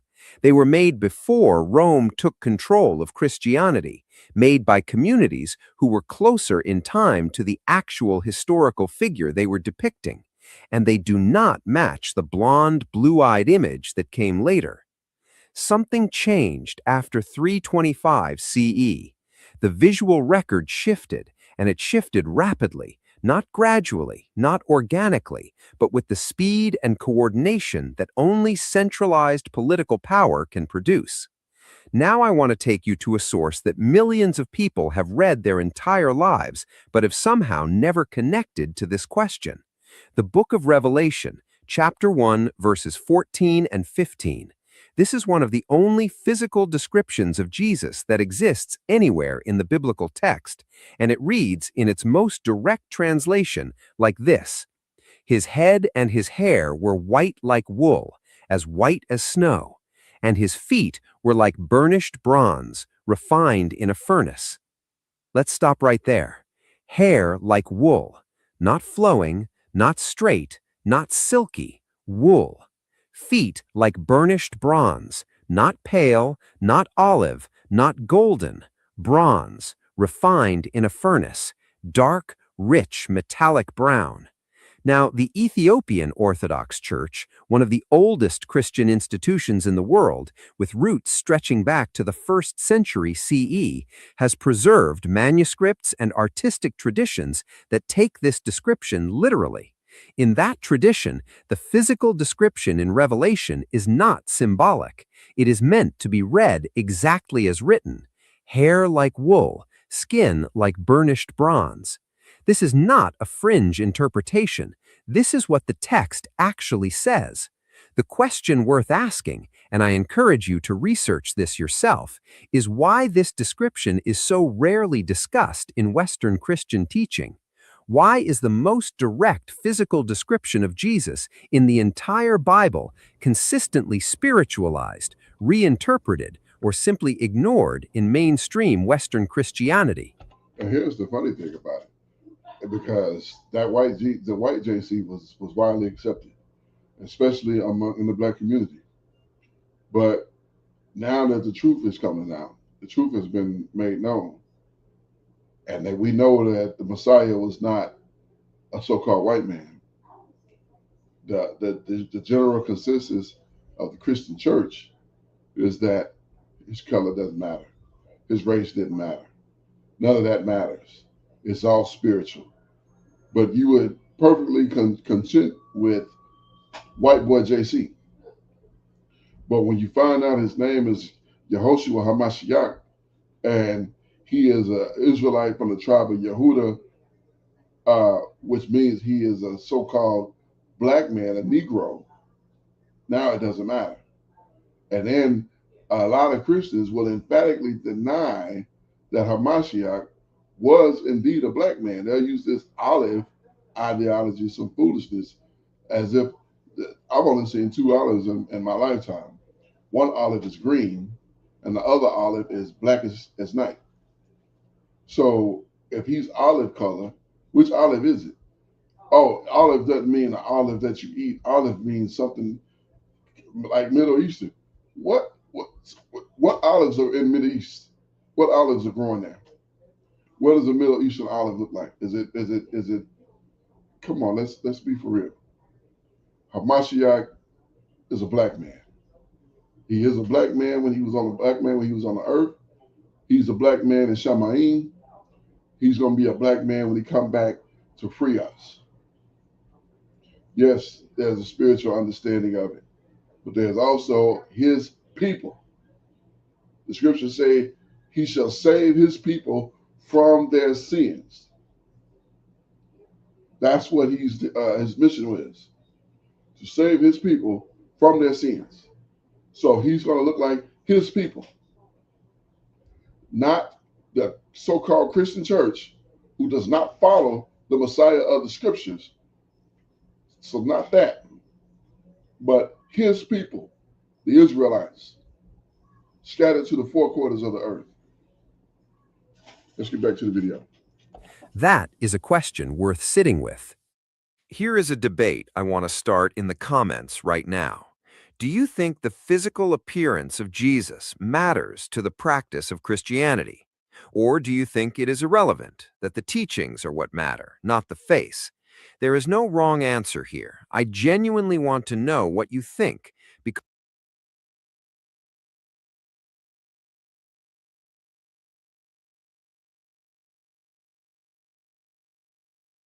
That's ironic because I just literally said that without knowing that he was going there. I didn't pre-watch this video, but it doesn't matter to the Christian church because if he's not white, then his race doesn't matter. We just know that he's not black. That's what they'll tell us because we have conversations with them out on the street and in public places, and they'll say, "Yeah, well, he wasn't black, but it doesn't matter what color he is." Yeah, okay, it matters because he's coming for a specific people. He's coming to save a specific people, and he's coming to put to death a specific people. So it certainly matters. because this debate has been dividing historians and theologians for decades. Drop your perspective below, and let's have a real conversation. Now, let us move into territory that is newer and perhaps more controversial, because in the last 2 decades, advances in ancient DNA analysis have allowed scientists to extract and study the genetic material of people who lived thousands of years ago. And some of those findings have directly intersected with the question of who the ancient Judean population actually was. Here's what the science shows, and I want to be precise because this area is often misrepresented in both directions. The ancient population of Judah, the kingdom that Jesus came from historically, carried a genetic profile that, according to studies of ancient Levantine DNA, shows close affinity with populations across North Africa and the broader African continent. This is peer-reviewed science, not conspiracy, not ideology. The implications of this research, when placed alongside the catacomb paintings and the Revelation text, form a consistent picture that the standard Western narrative about the historical Jesus does not account for. And I want to be careful here, because this is where interpretation diverges from evidence. The science does not prove anything specific about one individual. What it does suggest is that the physical appearance of the European Jesus, in the context of what we know about the genetic profile of that region and that population, is historically inconsistent. Let us come back to Rome, because the how matters just as much as the what. After See, they use these terms, historically inconsistent. No, it's a goddamn lie. It is a lie. They lied because, again, it is to separate you, so-called black man, so-called black woman, so-called black child, from understanding that you are the people of the children of Israel. You are the Israelites that the Bible is speaking of. The redemption of the children of Israel belongs to you. Hamashiach's return is for you. Resolution, saving from your enemies and from the hands of those who hate you, that is for you. It's not for them. It's not for the Christian church. Christian church is the biggest persecutor on the earth. And then you got Islam. They're the persecutors. Why do you think they hate black people so much now? This is 2026. And we got a young man fighting in a courtroom for his life because he's defended himself from a white boy and stuck him with a knife. What they're saying is a knife. The original report said it was a cleat sharpener. Now they saying it's a pocket knife. I don't know. I wasn't there. But they put this young man on an all-white jury. Is that a Christian thing to do? No. And guess where they at? In Texas, the blackest state in the Union, in the United States. The state with the most black people per capita of any state in America.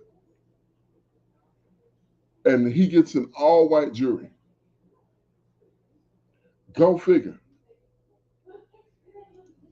Population is historically inconsistent. Let us Goddamn come back to Rome, because the how matters just as much as the what.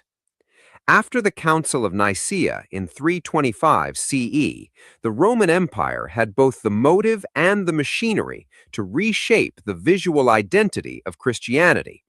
Here's how it worked. First, Rome controlled the scriptoriums, the institutions housed in churches and monasteries where manuscripts were copied by hand. Every Bible, every theological text, every piece of Christian literature passed through scriptoriums that were, by the 4th century, largely under Roman ecclesiastical control. This meant that any image commissioned for those manuscripts went through a centralized filtering process. Second, Rome controlled the major artistic commissions, the grand churches built after Constantine, including the original St. Peter's Basilica in Rome, were decorated with mosaics and paintings commissioned and paid for by the imperial court. When the emperor pays the artists, the emperor influences the art. Third, Rome had an explicit theological agenda. Christianity was being used to unify a crumbling empire, an empire that was predominantly European in its power centers: Rome, Constantinople, Milan, Antioch. A religion centered on a dark-skinned, African-featured Jewish preacher from a colonized territory did not serve the narrative of Roman imperial Christianity.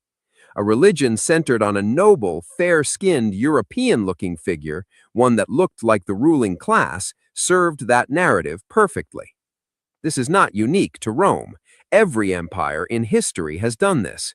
The process of taking a movement, reshaping its symbols, and redirecting its power towards the ruling class is as old as civilization itself. Exactly, which is why you see things like the idea that Black Lives Matter being reshaped or being shaped by a bunch of gay women. I don't know if I can say lesbians on YouTube, but a bunch of women who are gay, and they add males who are gay. So you got gay men, you got gay people shaping the face of something called Black Lives Matter. It's supposed to be black people, is who it's supposed to be about. But guess who became the face, the ideology behind it? Gay people. And that's why you see it with a black fist and the gay colored flags, which they stole, by the way, from the Most High, who set the rainbow as a covenant that he would not destroy the entire earth with water again. They took that to use that as their symbol because they're heathens, horrible heathens, who will pay immensely for their evils. In a century after Nicaea, the European Jesus had become the dominant visual tradition across the Roman Christian world. The earlier images, the dark-featured Jesus of the catacombs, did not disappear immediately, but they were no longer being replicated, no longer being commissioned, no longer being held up as the standard. They faded, and the new image took their place. I want to challenge you with something here. Imagine you are a scholar in the year 325 CE. You've been summoned to Nicaea. You know the history, you know what the texts say, you know what the old paintings look like. Do you speak up or do you stay quiet? Because speaking up means going against the most powerful empire on earth. Tell me in the comments, what would you have done? Because the people who were in that room faced exactly that choice. And the choice they made, or did not make, shaped the next 1,700 years of religious history. Yeah, it was all deception. That was the point of it. The point of Religion is deception. It's to deceive a people into a place where you want them to be. That's why Israelites, we don't do religion. This is not a religion. I know religion is often thought of as discipline, but that's not. The religion is the organized uh, ways of service. That's what religion really is. This is not an organized ways of service for us. This is our culture. The scripture says that he gave us a law for a culture. For a culture. Not for a religion, not for a custom, culture. This is our culture. This is not our custom. It's customary to shake hands when you meet somebody, when you see somebody that you hadn't seen. That's a custom. Culture means I don't eat unclean things. Culture means I don't deal with other men's wives. Culture means uh, a man sits in the seat of power. Culture means um, your children are circumcised on the 8th day. That's culture. You understand? Dealing rightly with your people is culture. I don't steal from my people. I don't do wrong to my people. I don't even charge usury or tax, not tax, but I don't charge usury, which is interest on my people. If you need to borrow $100 and I got $100 you can borrow, here's $100. Give me the $100 back when you can. That's culture. But if a heathen needs to borrow $100, I'm gonna draw up a document, and for every month you don't pay me my money back, you're gonna give me $50 additional dollars on top of that. So month one is 150. Month two is 200. Month three is 250. Did I say that right? 200. Then yeah, 250. So that's how that's the difference. Now with my brother, if it takes him a year to pay me back the $100, so be it. He gives me back $100, and I thank you for that. But for another person or another people, we don't do it like that, because they pay us, because we are a nation, a people, a family. That's who we are. So let's continue with the video. Now, here is where the story becomes hopeful, or at least illuminating, because Rome's reach was not total. There were corners of the Christian world where Roman imperial influence did not fully penetrate, and in those corners, different traditions survived. Ethiopia is the most significant example. The Ethiopian Orthodox Tewahedo Church is one of the oldest Christian institutions in the world. Christianity reached Ethiopia in the 4th century CE, almost exactly when Rome was consolidating its control over the Western Church. But Ethiopia was not under Roman control. It was a sovereign empire, the Aksumite Empire, one of the most powerful trading civilizations of the ancient world.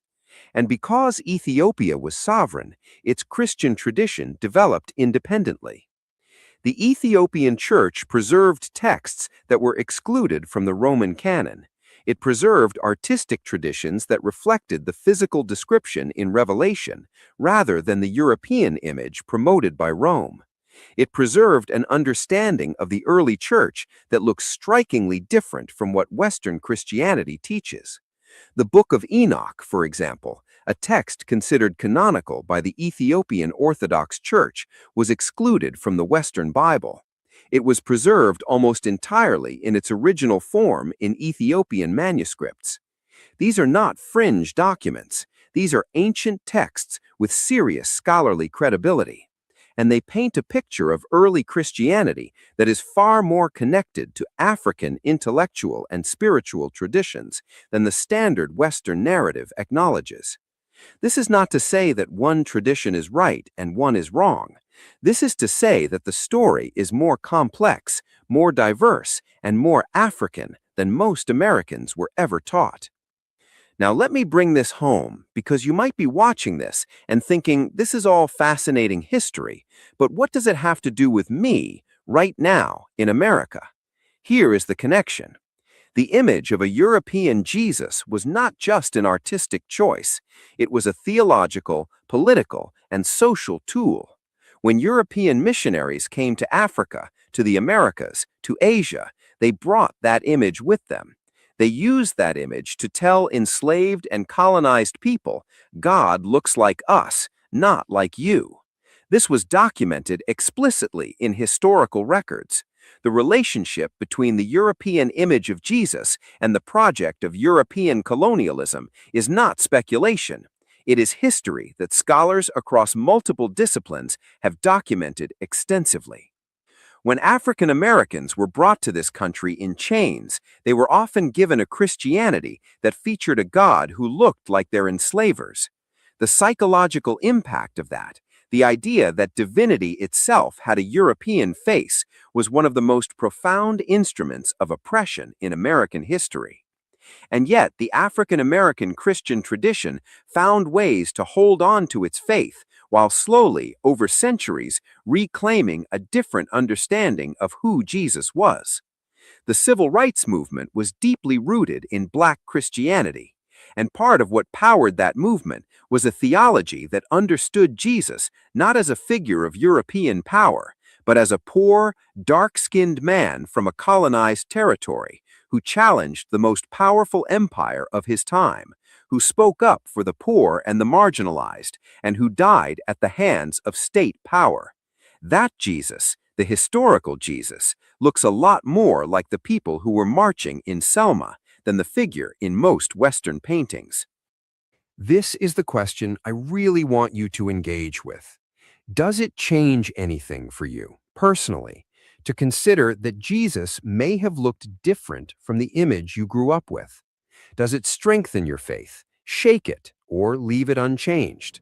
I am asking genuinely, not to provoke, not to offend, because I think this is one of the most important conversations American society needs to have right now. Well, I'll say this because, yes, it definitely changed me dramatically when the reality set in that everything that I had thought and understood was a lie. I had to come back and relearn like I was a little child because all of the information that I had was false. So I had to get rid of that information, and I needed new, insightful information that would get me to where I need to be. In comes the scriptures, and the scriptures have shown me what I've been missing, what I haven't known, what I should know, and have put me in the place that I need to be, and have made me the very best man that I can be. And that's through the word of the Most High, and understanding it from how I see it and where I read it. So yeah, definitely will change you. Let's continue here. And the comments section of a YouTube video is not a bad place to start it. Now, I want to be intellectually honest here, because some of what I have discussed in this video is not fringe history. Some of it is mainstream academic consensus. Most serious biblical historians and archaeologists, including those at major Western universities, agree on the following points. 1. The European image of Jesus is a post-Nicene artistic development, not a historical representation. 2. The historical Jesus would have had the physical features of a Semitic Middle Eastern person, darker skin, dark hair, dark eyes. 3. The oldest surviving Christian art, including the catacomb paintings, shows figures with non-European features. 4. The physical description in Revelation is inconsistent with the European Jesus of later Western art. These are not fringe claims. Mainstream scholars like Joan Taylor, a professor at King's College London, have written extensively on the historical appearance of Jesus based on archaeological and textual evidence. The FBI forensic artist Richard Neve famously reconstructed what Jesus likely looked like based on first-century Galilean skulls. The result was a dark-skinned, broad-featured man with short, tightly coiled hair. Not the image in the paintings, not the image in the movies. The actual historical evidence points somewhere very different. And yet, that evidence rarely makes it into the Sunday morning sermon. The question is, Why not? Let me bring this together. We have looked at 3 independent lines of evidence tonight. First, the oldest Christian art, predating Roman control, showing a non-European Jesus in the Roman catacombs. Second, the only physical description of Jesus in the biblical text in Revelation chapter 1, describing hair like wool and skin like burnished bronze, preserved most literally in the Ethiopian Christian tradition. Third, the genetic and archaeological science showing that the ancient Judean population had close biological connections to North African populations, not European ones. All 3 of these lines of evidence point in the same direction, and they all point away from the image that was institutionalized after 325 CE. Now, I am not asking you to throw out your faith or your tradition. I am not asking you to accept any single interpretation as final truth. What I am asking you to do is to sit with the evidence, to ask questions that maybe nobody around you is asking. Yeah, so just to get rid of the bullshit, because it's lies. You've been lied to, you've been deceived, and yeah, you should get rid of it because it's not profitable. But we're gonna end this video there. Let's get a little song in here so we can kind of reset, and then we'll do these last couple of videos. This is Lion's Roar by Yaron Hazaki Yahu. Yeah. Yeah. Listen up. Oh. Yeah, listen up. We rise together. Hear the story unfold. Lions roaring. Hearts bold. Yeah. They came down like thunder, loud as a roar. Tribes on a mission knocking on the door. Yeah, you that steps up, sword in hand, taking the fight for the promised land. Voices rising high like smoke in the sky. Unity's power, let the doubters ask why. Lions roar, hear it rise, shaking earth, touching skies. Lions roar, hear it rise, shaking earth, touching skies. Lions roar, hearts ignite, we move by faith, not by sight. All praises to Yah, power of Israel, Bashem HaMashiach, Yahushua. Hey. Chariots of iron thought they were strong, but Yahudah kept marching, proving them wrong. Flames in the hills, justice burns, enemies scattered, the tables turn. Shouts of a lion echo in the dark, chasing shadows, igniting a spark. Oh, can you feel the fire? Hearts beating higher, higher. This is our moment, feel the beat. Rhythm of the lions, can't accept defeat. Hey, lions roar, hear it rise, shaking earth, touching skies. Lions roar, hearts ignite, we move by faith, not by sight. All praises to Yah, power of Israel, Bashem HaMashiach, Yahushua. The ground is trembling, fears retreating. Oh, victory's here, it is history repeating. One voice, one flame, one tribe. We're unbroken, we're alive. Lions roar, hear it rise, shaking earth, touching skies. Lions roar, hearts ignite, we move by faith, not by sight. All praises to Yah, power of Israel, Bashem HaMashiach, Yahushua. You feel that lions roar, yeah. We rise, we soar, yeah. Together united, forevermore.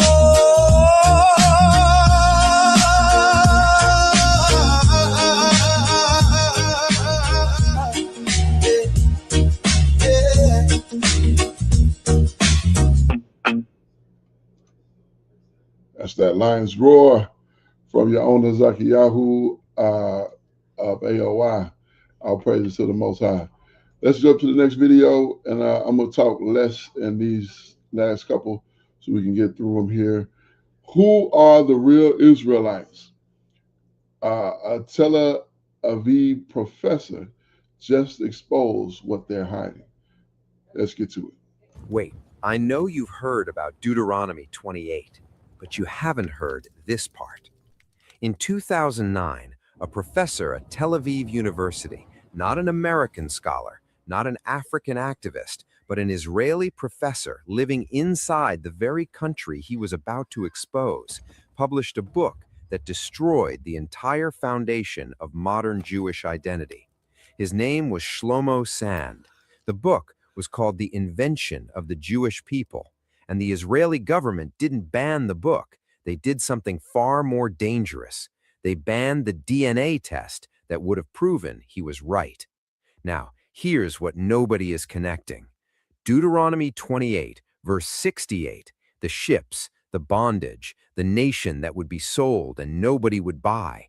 That's not just prophecy. That is a criminal indictment filed 3,000 years ago with geographic coordinates so precise that a 1747 map called Negro Land marks the exact territory where the kingdom of Judah disappeared. The dots are already on the map.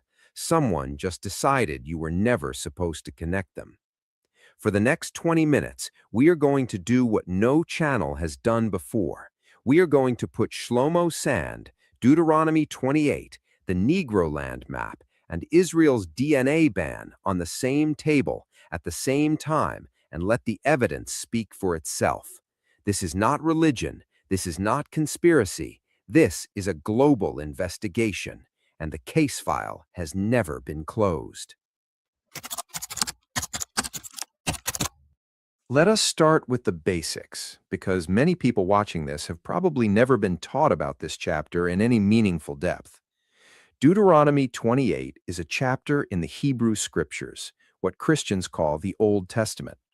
It is written as a covenant document, a legal agreement between a people and their God. The first 14 verses describe blessings, what would happen if the people remained faithful. But then, beginning at verse 15, the tone changes completely. What follows is 68 verses of increasingly specific warnings. Scholars call them covenant curses. And these are not vague spiritual metaphors. These are detailed, real-world predictions about what would happen to this specific group of people if they broke their covenant. Now, here's what makes this chapter so unusual in the ancient world. Most ancient religious texts use general language. Be faithful or bad things will happen to you. Honor the gods or face their wrath. But Deuteronomy 28 does something almost unheard of for an ancient document. It gets specific, embarrassingly, uncomfortably, historically specific. And that specificity is exactly what makes it so controversial and exactly why serious historians and biblical scholars keep returning to it. Drop a comment right now if you have ever heard these verses preached in a mainstream church. I want to know, because almost none of the people I have spoken to over the years had ever heard Deuteronomy 28 taught verse by verse. Absolutely not. You're not going to get that in the Christian church because that's not the purpose of the Christian church. The purpose of the Christian church is to keep you docile, is to keep you right where you are in religion. All right, let me shut up. Let me continue. Let us go through the most significant passages. Verse 32 says this, "Your sons and your daughters shall be given to another people, and your eyes shall look and fail with longing for them all day long, and there shall be no strength in your hand." Pause on that for a moment. Children taken away, families watching their children disappear, unable to stop it. Most mainstream commentaries will apply this to ancient Babylonian or Assyrian conquests. That is a valid historical interpretation for one layer of the text. But here is what those same commentaries rarely discuss. There is another population in history for whom this verse is not a distant metaphor. It is a documented, bureaucratic reality.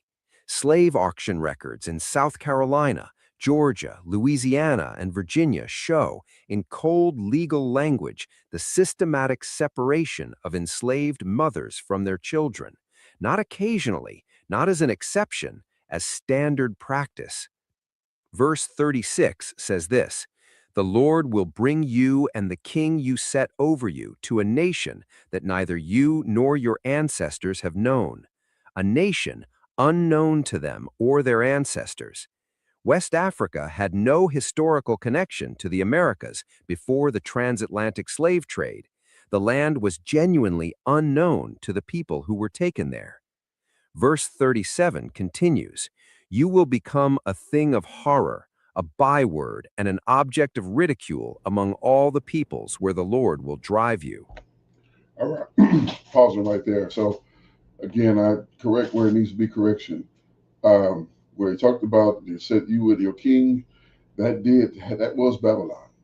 You and your king going into captivity, that's Babylon, because the king of Israel went into captivity with the people in Babylon. He lost his eyes. I believe they killed his family and they put out his eyes. And so the last thing he saw with his physical eyes was the murder of his family. So yes, some of that had happened before, but the proverb, the byword, this is forevermore.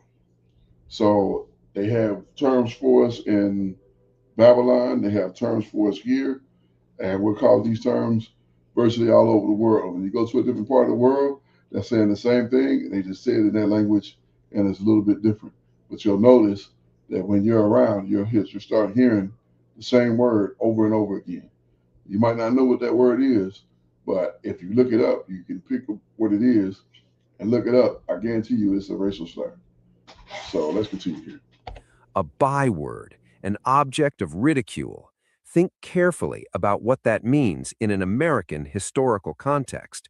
What word was used as a common slur against enslaved Africans and their descendants for over 400 years? A single word, passed from generation to generation, used casually in literature, in newspapers, in courtrooms, on the radio, in film. A byword, an object of ridicule, written down 3,000 years ago. I want to be clear. I am not making a final claim here. I am presenting the evidence and letting you evaluate it. What do you think? Tell me in the comments below. This is the verse that historians and theologians who study this question say is the most striking. Deuteronomy 28, verse 68. "And the Lord will bring you back to Egypt in ships, by the route which I told you you would never see again. And there you will offer yourselves for sale to your enemies as male and female slaves, but no one will buy you." Read that again, slowly. Egypt, in Hebrew, Mitzrayim, is a word that also carries the meaning of a place of bondage or a place of affliction.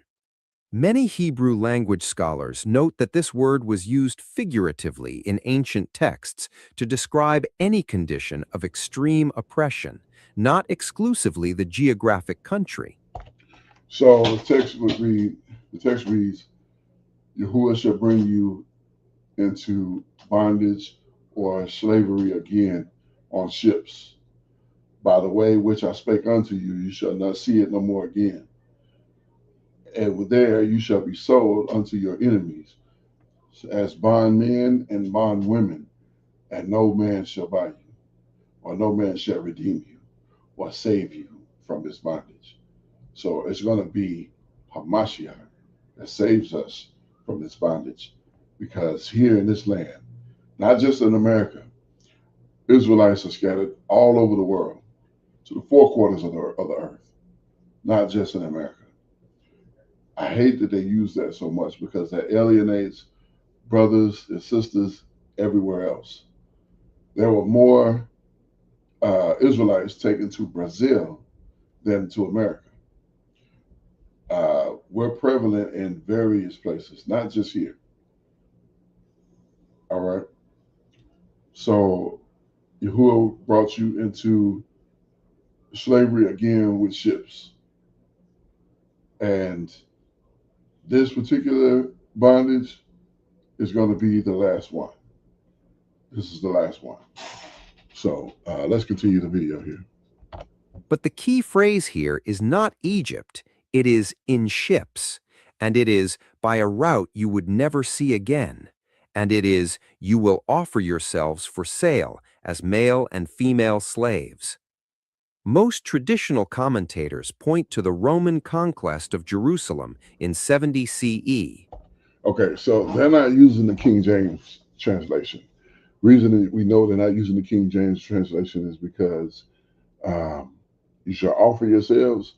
That's not even realistic.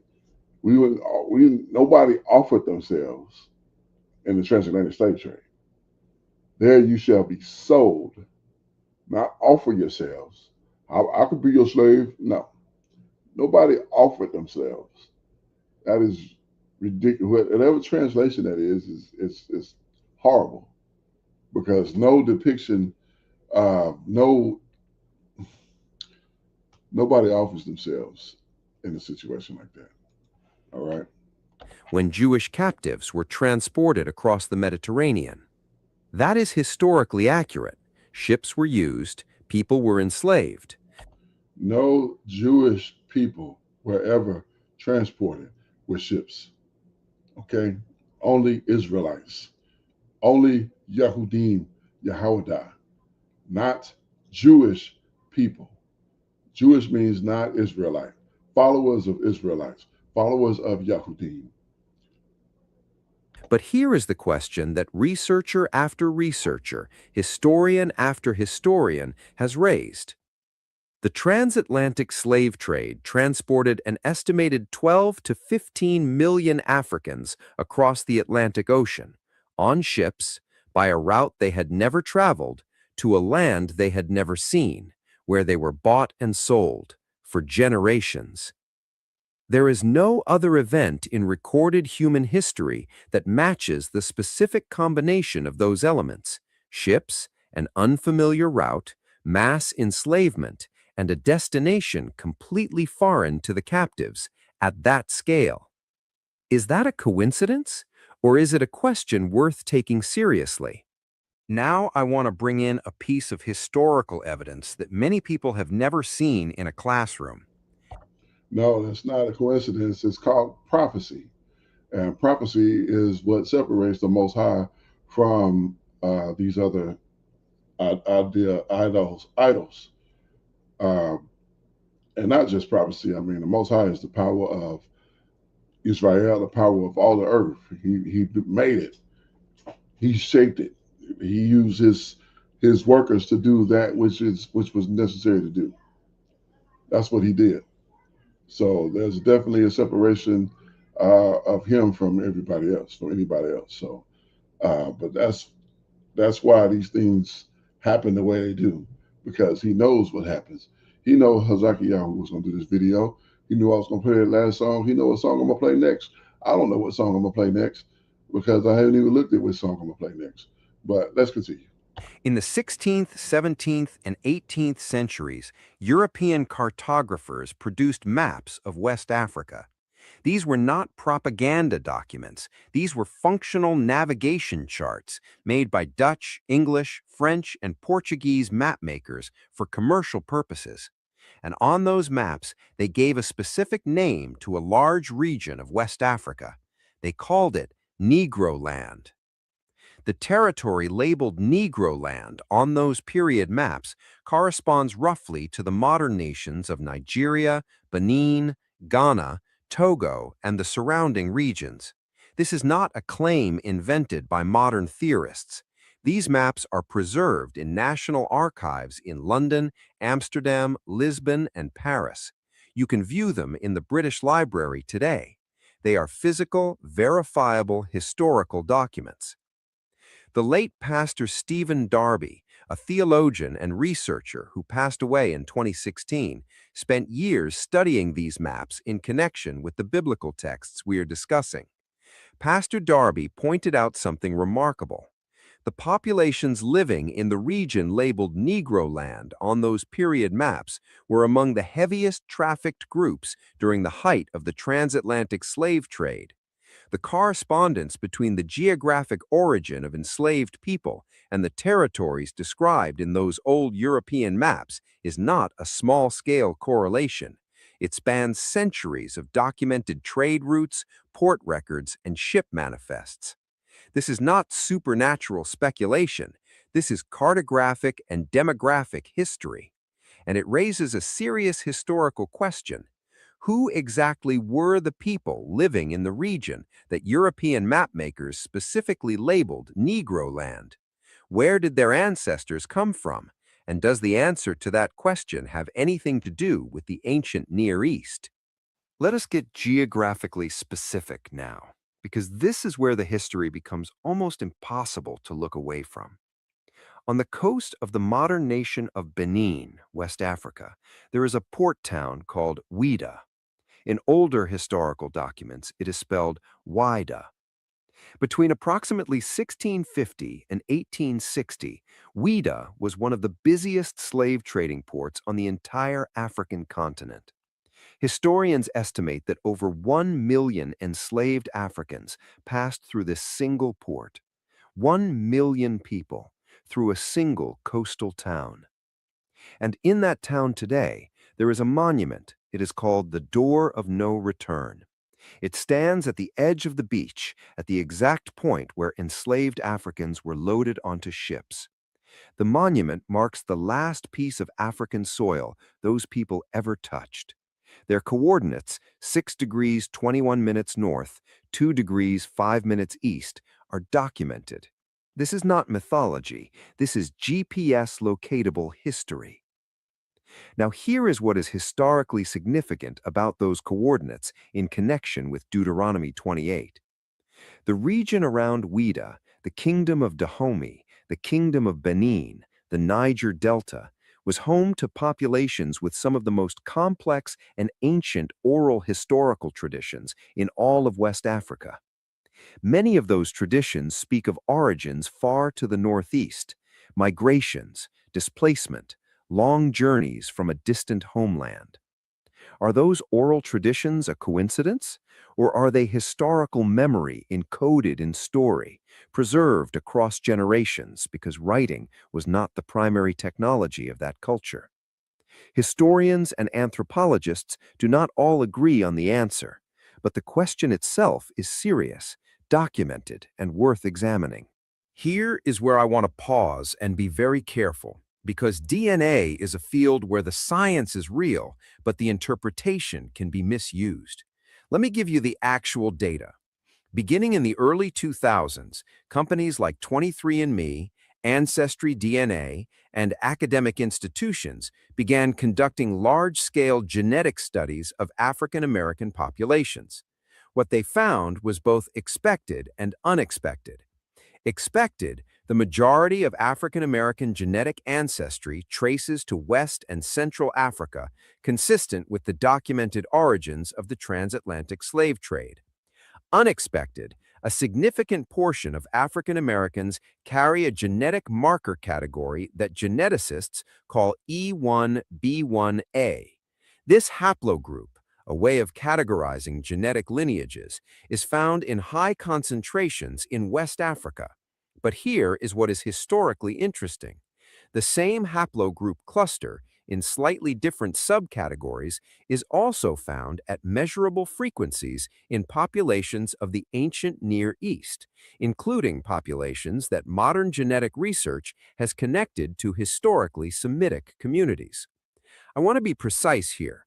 This does not prove that West Africans are ancient Israelites. That is not what the science says.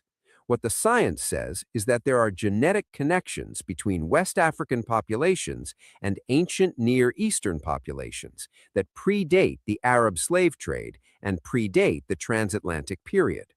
The academic debate about when those connections were established and through what mechanism is ongoing, but the connection itself is documented.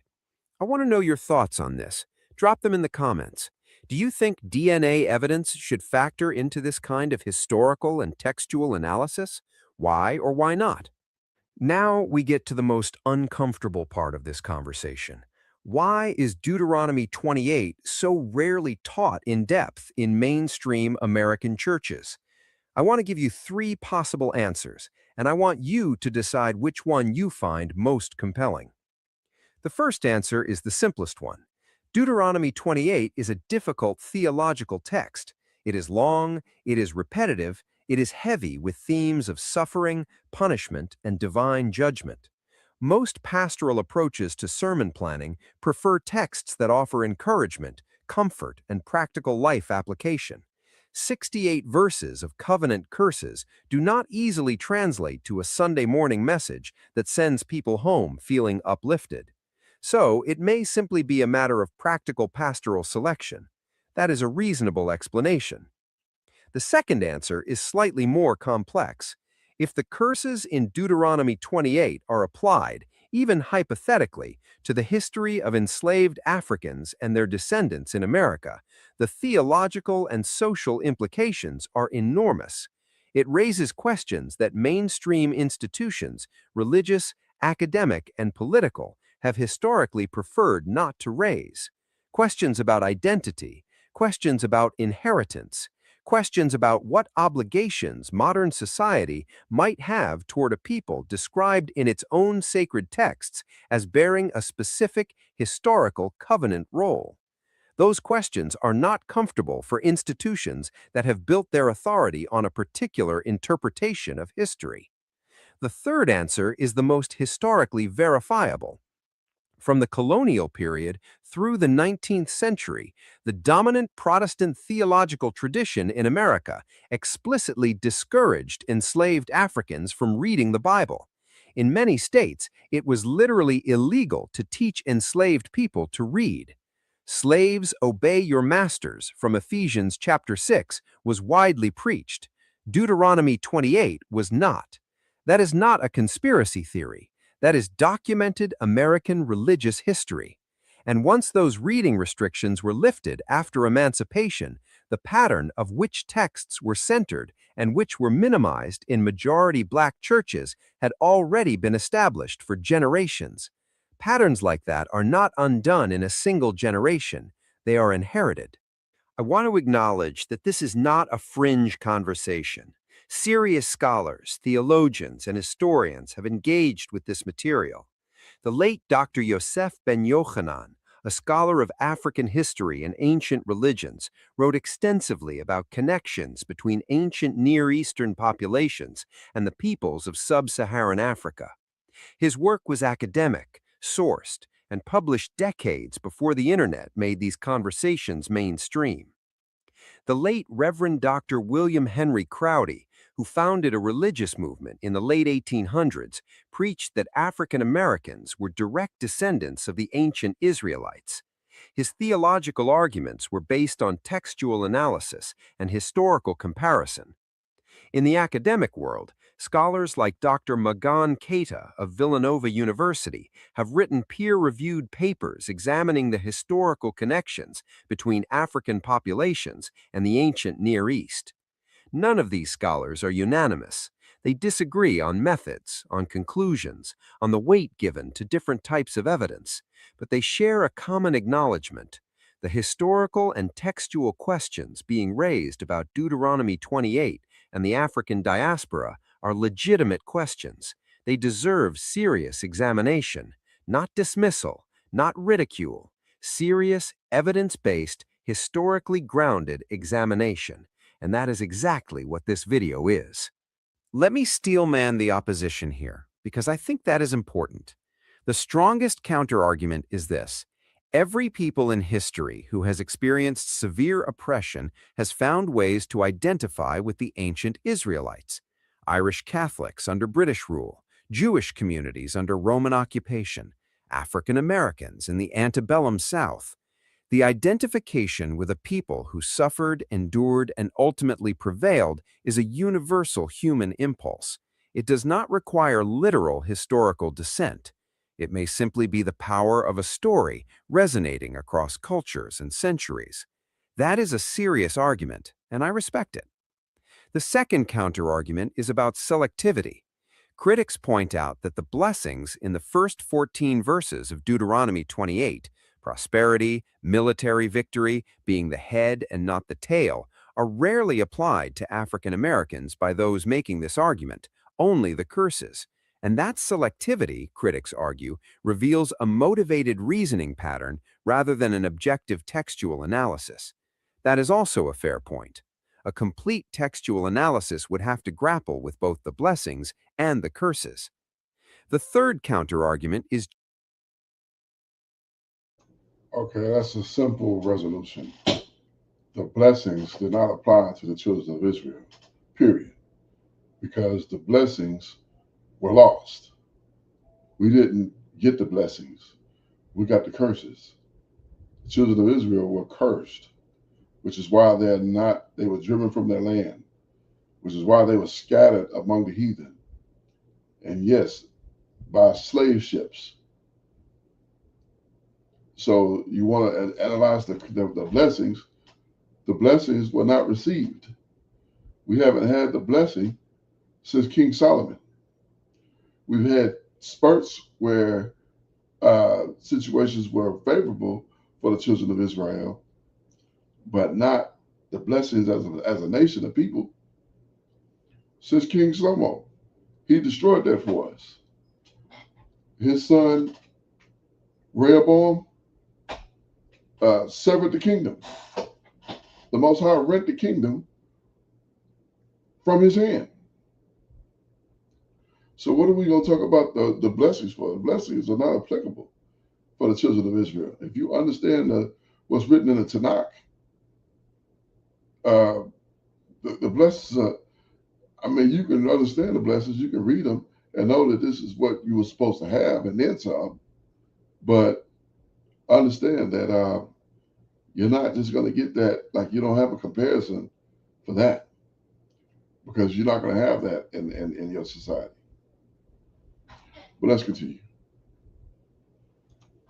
genetic.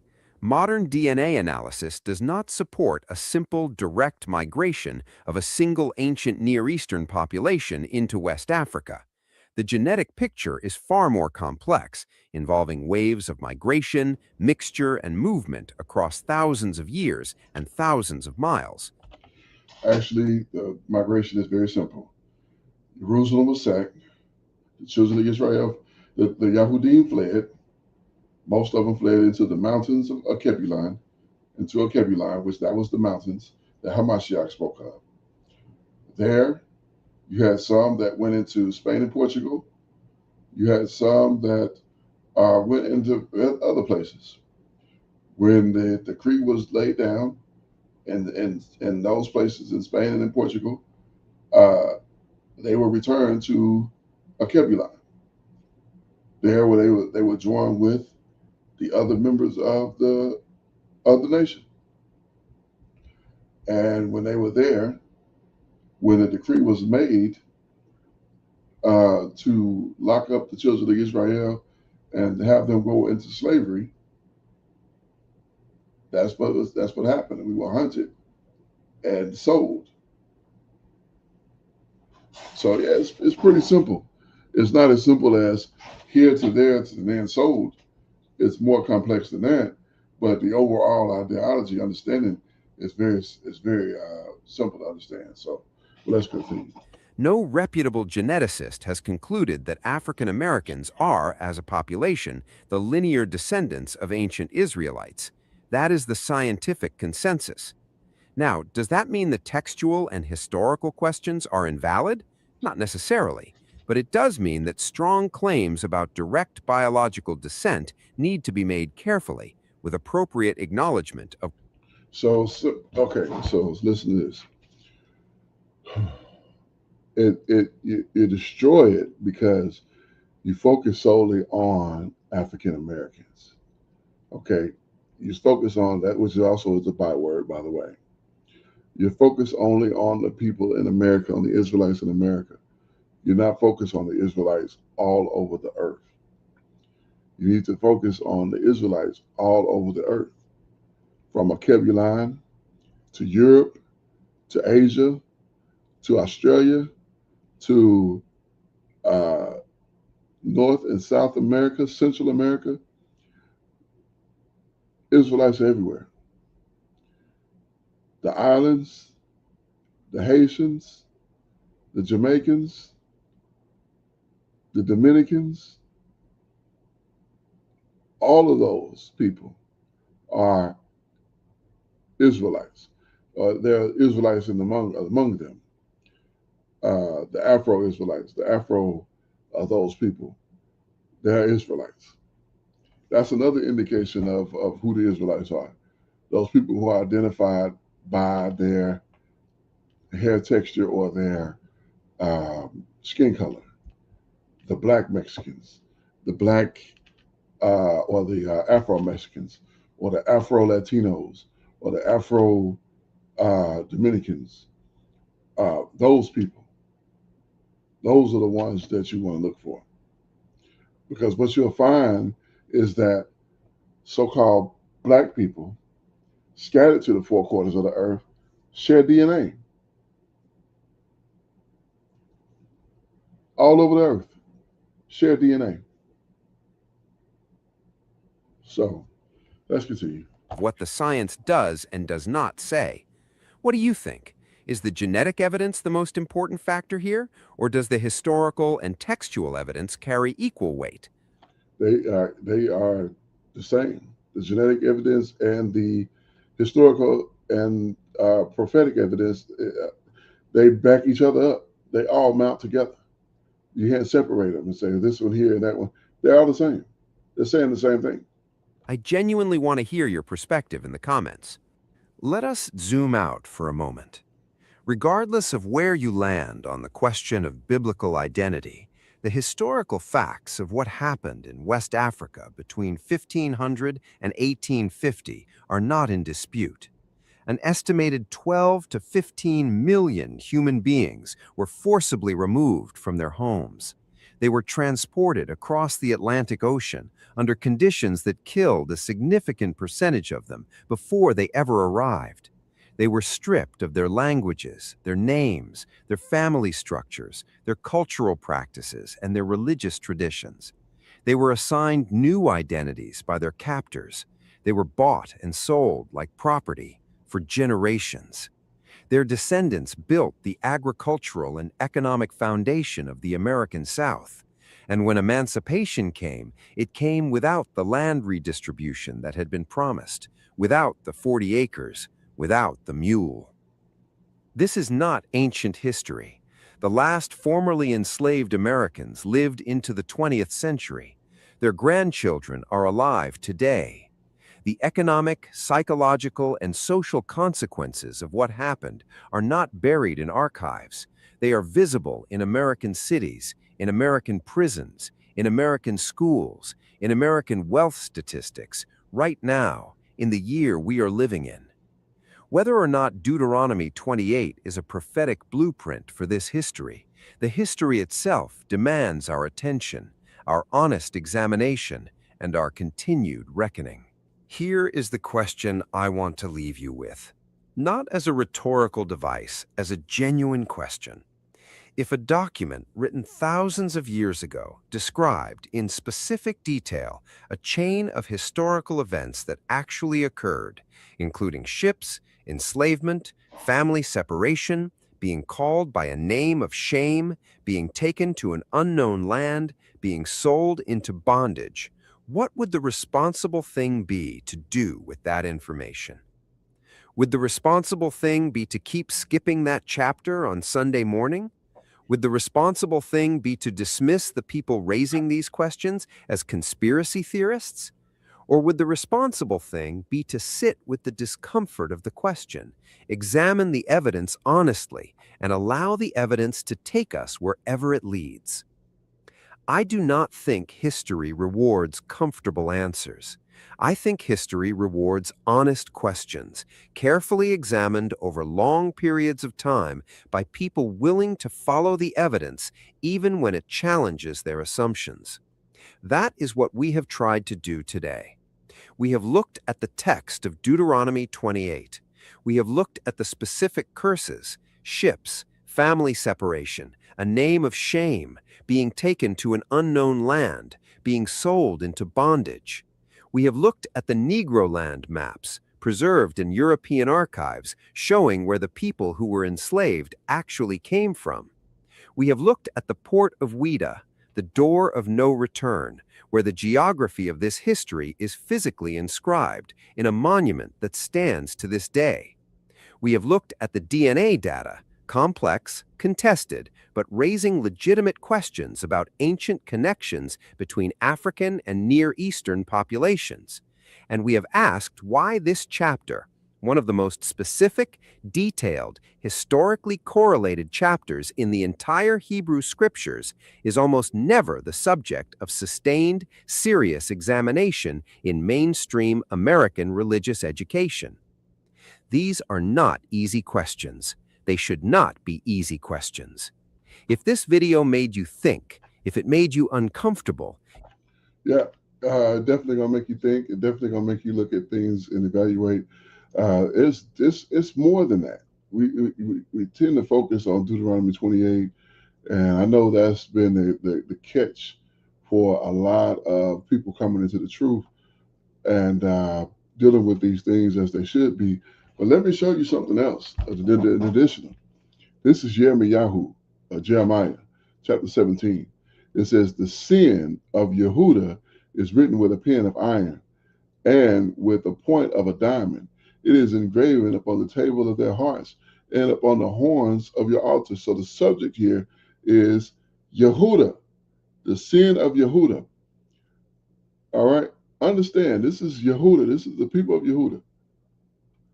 Look what it says in verse 4. It says, and you, talking about Yehuda, and you, even yourself, shall discontinue from your heritage that I gave you, and I will cause you to serve your enemies in a land where you know not.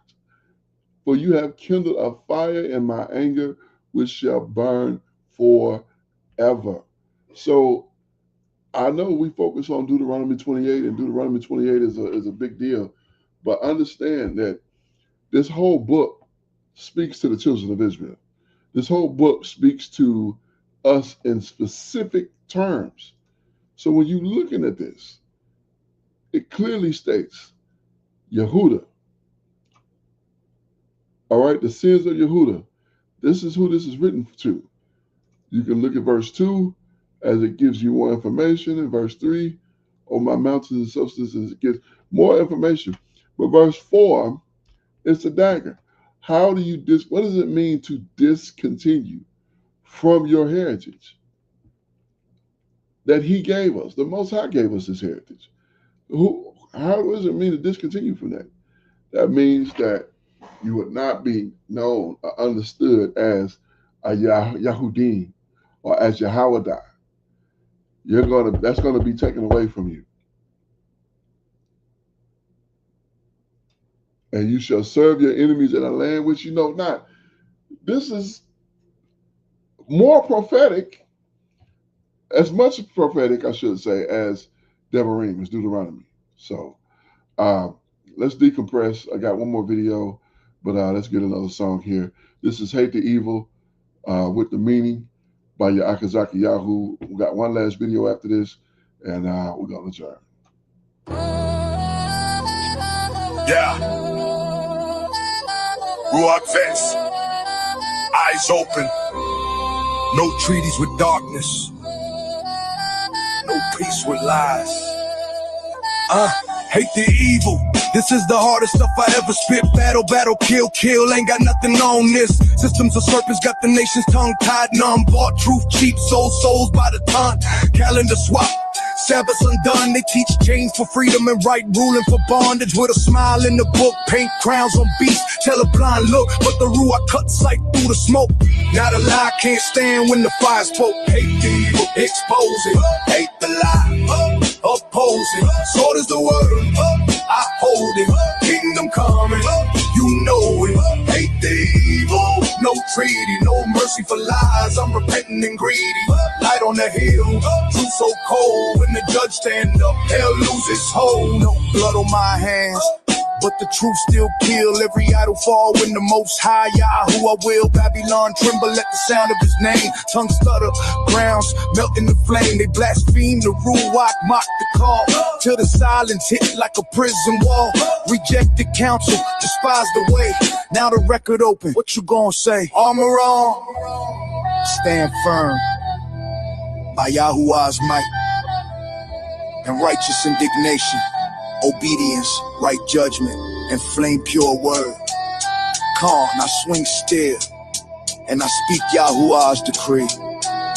Your wickedness is done. La, la, la. No grace abuse, no mercy soul. Time done ticking, the scroll unrolled. Every knee bow, every tongue confess. Truth ain't gentle, evil got you undressed. I war in the spirit, line by line, inch and path. No compromise when the king return. He divide the land, sheep to the right. Goats can't stand. Hate thee, expose it. Hate the lie, oppose it. Sword is the word, I hold it. Kingdom coming, you know it. Hate thee, stay clean. No pact with the beast, no in between. Light so bright, it scorched the night. Judgment coming, Yahuwah's delight. Swords drawn at the mouth, spears sharpened in truth. War commenced in the spirit, kingdom inevitable. Hezekiah, servant of Yahuwah, Ba'ashem, Yahushua HaMashiach, Sinara, Rasane, Yahuwah Me'emele, Eloshah Lokmalarashah, Ruach Imet Sholet, Korah Nixah, Malkot Yahuwah.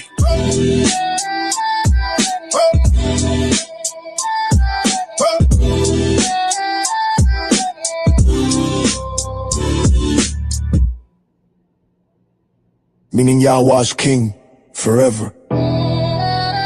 Elo Shalom Larasha, meaning no peace for the wicked. Ruach Emet Sholet, meaning the spirit of truth rules. Kewa Nixah, meaning all evil is cut off. Malko Yahuwah, meaning the kingdom of Yahweh rises. Quam. Hallelujah. Praises to the Abba. Hallelujah. Ha, ha, ha, ha, ha, ha, ha. All right, we're going to get to this last video, and we're going to call it a wrap. We've been doing videos for a lot today, but all praises to the Most High that we have it and we can do it. So here it is, last video for this series. They scattered them. The slave ship manifest proving the 12 tribes of Israel. Here we go. What if I told you that right now, sitting inside a publicly accessible database, there are over 36,000 shipping records that accidentally prove one of the oldest prophecies in human history? Not interpreted, not symbolically, literally, geographically, name by name, port by port. I'm not talking about a religious claim. I'm talking about coordinates, ship logs, colonial cargo records that European governments themselves compiled over 400 years and never meant to be read the way we're about to read them today. Here's what most people don't know.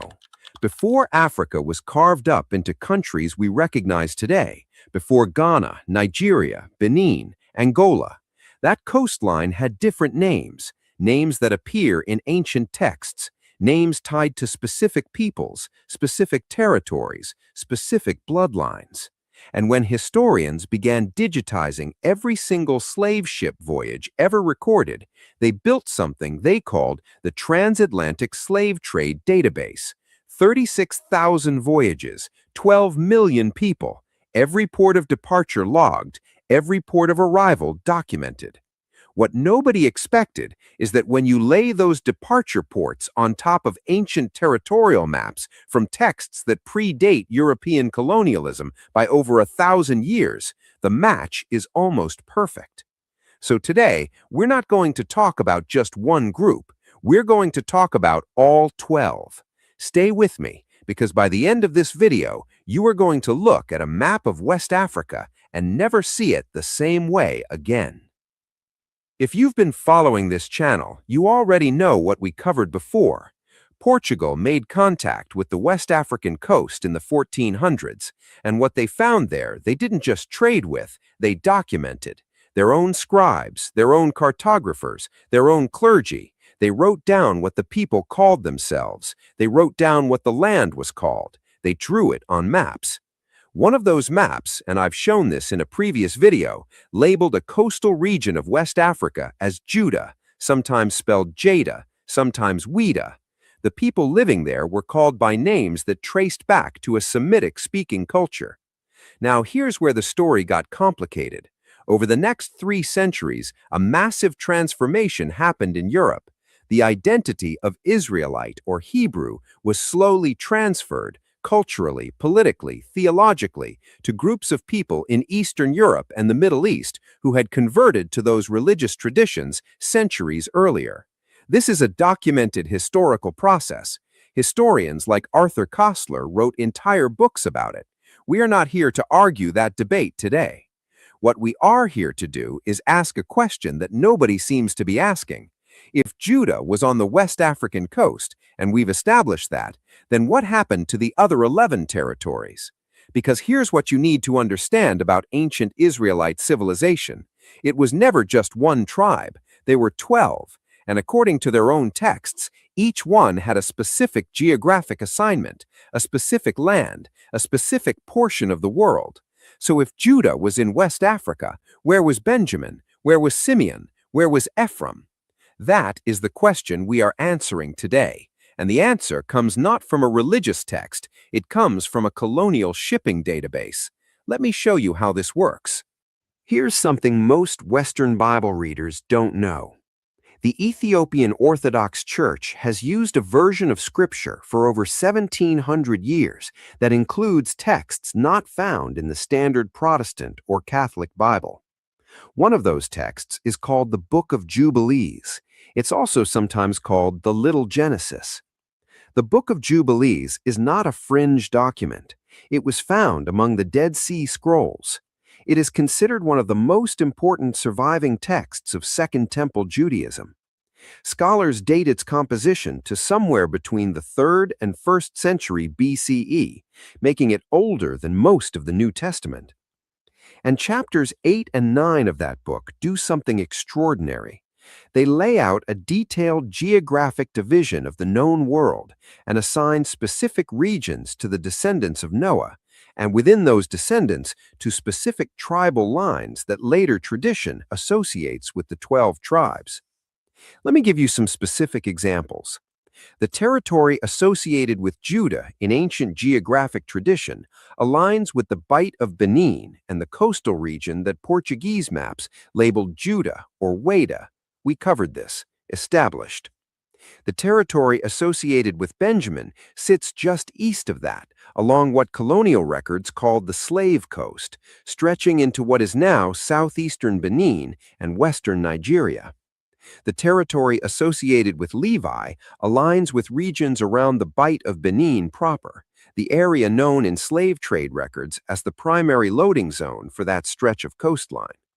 And the territories of Ephraim and Manasseh, the 2 sons of Joseph, align with regions further south along the Central African coast, including areas around modern-day Angola and the Congo River Basin. Now I want to pause here and be clear about something, because I know some of you are already typing in the comments. We are not claiming that every single person taken from West Africa belonged to a specific biblical tribe. We are not claiming this is settled history. What we are doing is laying out a hypothesis, a historical and geographic hypothesis, and asking whether the data supports it. And the data is interesting, very interesting. What do you think?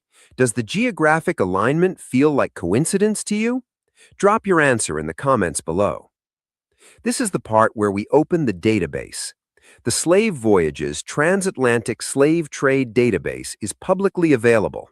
It was built by a consortium of universities, including Emory, Harvard, and institutions across Europe. It is the most comprehensive historical record of the transatlantic slave trade ever compiled. Over 36,000 documented voyages, each voyage tagged with a port of departure, a port of arrival, estimated captives, and dates. It was built to document a tragedy. It was honored to the memory of millions of people. And today, we're going to read it through a different lens.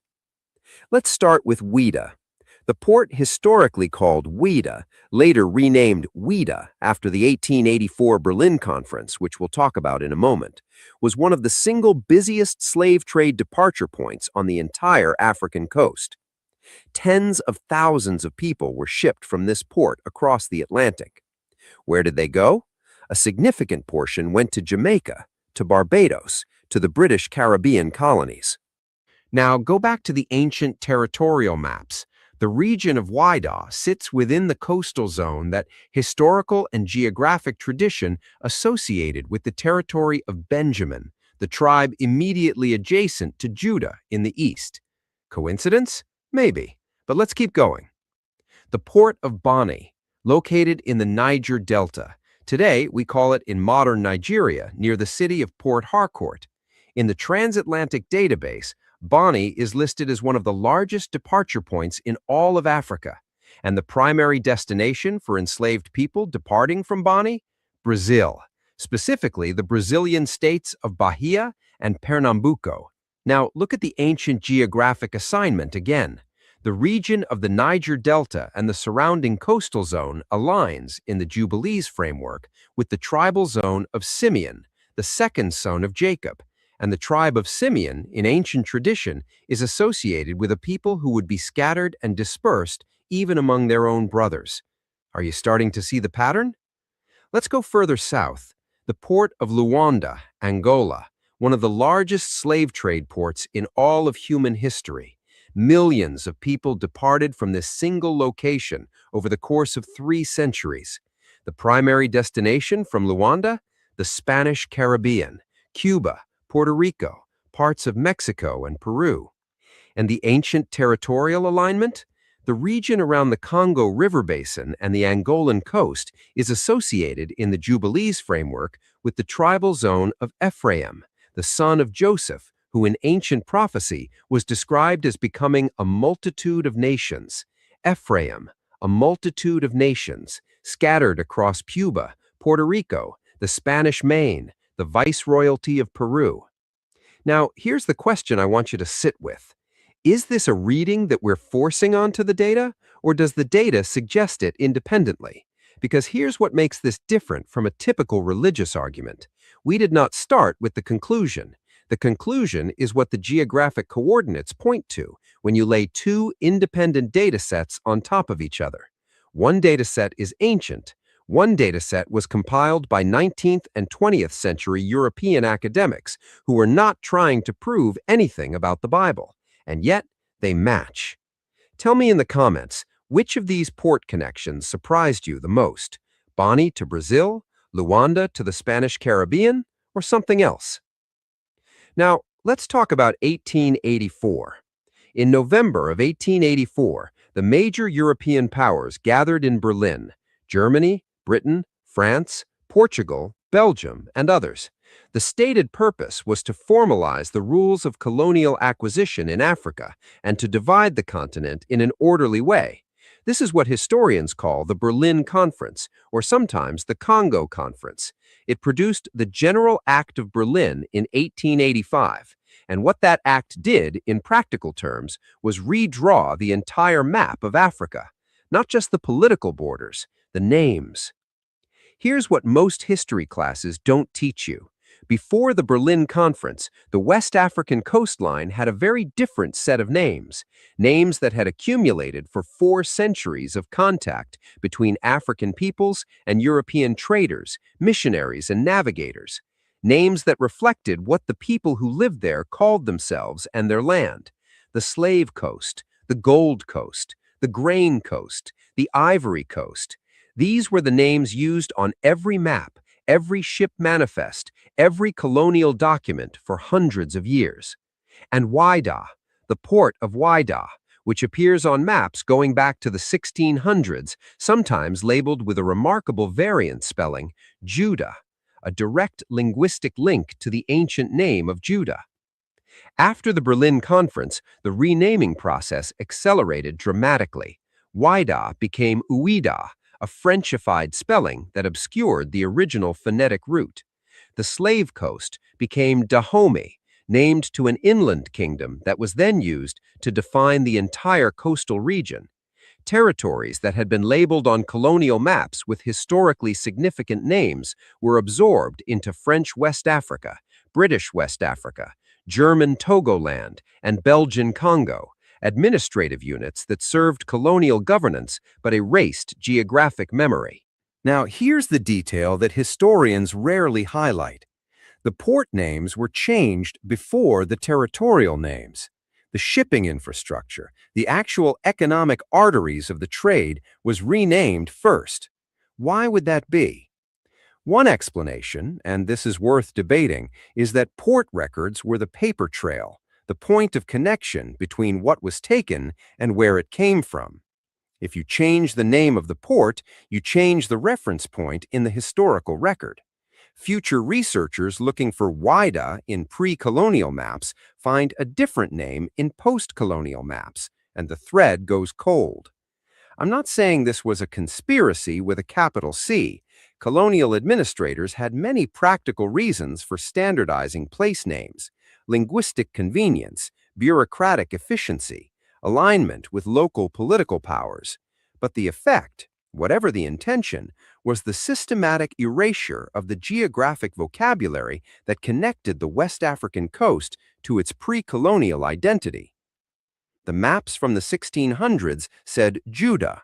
The shipping records from the same era logged departures from Waidah.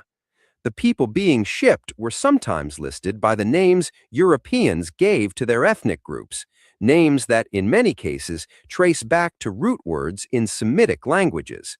This is not invented. These are the primary source documents. Go look at them. Many are digitized and available online. What do you think? Was the renaming of these ports historically significant or just administrative housekeeping? Let me know in the comments. Genuinely curious how people on both sides of this debate are thinking about it. Now let's close the loop. There is a passage in the 5th book of Moses, Deuteronomy chapter 28, verse 64, that has been read by Jewish, Christian, and Muslim scholars for thousands of years. It describes a consequence that would fall upon a specific people if they abandoned the covenant they had made. The passage reads in its most common English translation, "The Lord will scatter you among all peoples, from one end of the earth to the other." Not one nation, not one region, among all peoples. Now here's where the Transatlantic slave trade database becomes perhaps its most extraordinary witness. When researchers analyzed the destination data in the database, every port of arrival across 3 centuries of the transatlantic trade, they identified receiving nations and territories across 4 continents. The total count of distinct national destinations? 43. 43 separate national and colonial territories across North America, South America, the Caribbean, and Europe received enslaved people from the West and Central African coast.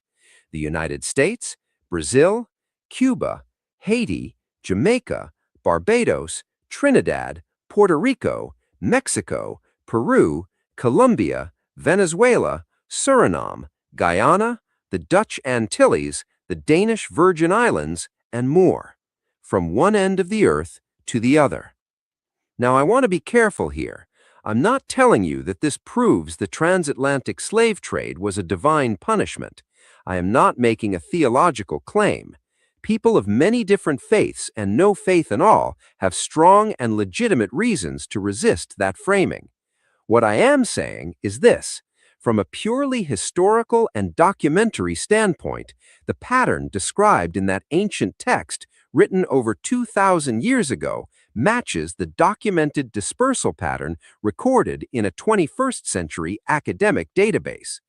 One said, scattered among all peoples from one end of the earth to the other. The other counted 43 nations across 4 continents. How you interpret that is up to you. That's the honest position. That's what this channel is about, presenting the evidence and letting you think. But I'll tell you this, when I first laid those 2 data sets side by side, I sat with it for a long time. Because whatever you believe about prophecy, whatever you believe about religion, the specificity of the match is not something you can dismiss in 30 seconds. 12 tribes, 12 departure zones, 43 nations of arrival, and a text written in a language that predates colonialism by 2 millennia. That's the claim on the table, and it deserves serious examination. Here's where we are. We started with a question that nobody seemed to be asking. Portugal found Judah on the West African coast. Everybody talks about that. But what about the other 11? And what we found, not in religious speculation, but in documented colonial records, academic shipping databases, and ancient texts that were written over 1,000 years before European contact with sub-Saharan Africa, is a pattern, port by port, region by region, tribe by tribe. The Book of Jubilees assigns territories. The Portuguese maps confirm the ancient names. The Transatlantic slave trade database logs the departure points, and the destination records show the dispersal across 43 nations. Each of those layers comes from a completely different source, different languages, different centuries, different institutions. None of them were talking to each other, and yet they tell the same story. Now, I know this video is going to generate strong reactions. Some of you are historians who are going to push back on specific claims. Good, push back. Drop the sources in the comments. That's how knowledge actually works. Some of you are going to feel like this is confirming something you already sensed was true. That's valid too. But don't stop at the feeling. Go verify it yourself. The Slave Voyages database is free and public. The Book of Jubilees is freely available in translation. The colonial-era maps are digitized and online. Primary sources, always primary sources. Some of you are going to fall somewhere in the middle, fascinated, unsure, wanting to know more. That is exactly where intellectual honesty lives. Stay there as long as you need to. History is not finished. The story of the African diaspora is not finished. The questions about who these people were before they were taken, before they were renamed, before their ports were renamed, before their territories were absorbed into colonial administrative units, those questions are not settled. And questions that are not settled deserve to be asked out loud.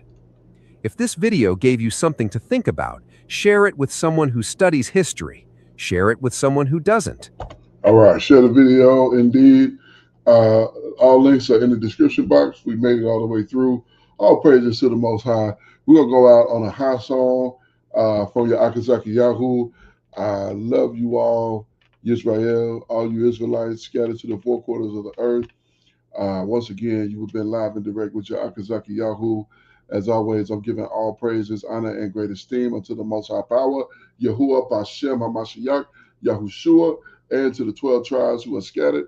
Shalom wa baruchim, peace and blessings. I love you all. I cannot wait for the Most High to bring us back again, bring us to our own land, and we are family again, not scattered, together in the power of the Most High. This is Yahuwah Yireh, the provider of Israel. I hope you enjoy it. I hope you have a wonderful rest of the first day of the week, and I will see you all on the next one. Peace and blessings, my lovely, wonderful Israelite family. Shalom.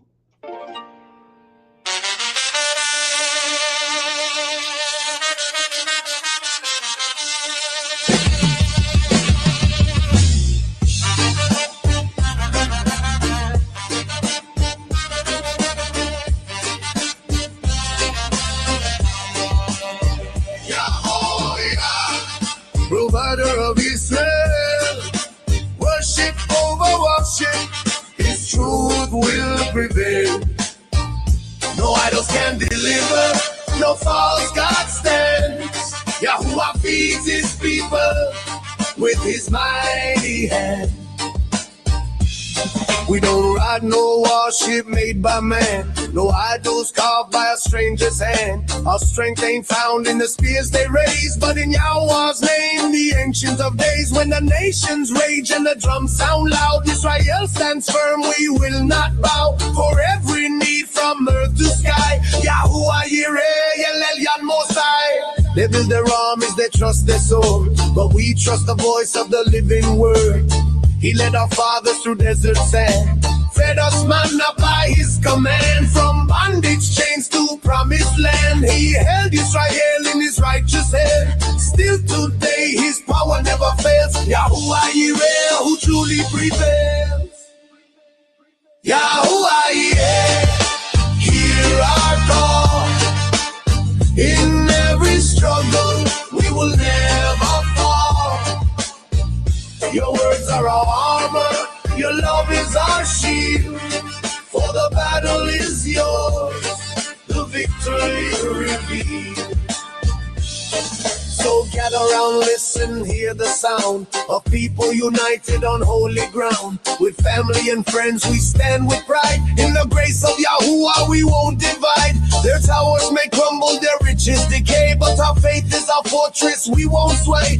Through trials and storms as we traverse, in Yahuwah's arms we're secure, we'll converse. Yahuwah Yireh, the rock and the way. In every need, every night and day, when shadows loom and doubt tries to creep, we find our rest in promises deep. Yahuwah Yireh, hear our call. In every struggle, we will never fall. Your words are our armor, your love is our shield. For the battle is yours, the victory revealed. Yahuwah Yireh, provider of Israel. In unity and faith, we will prevail.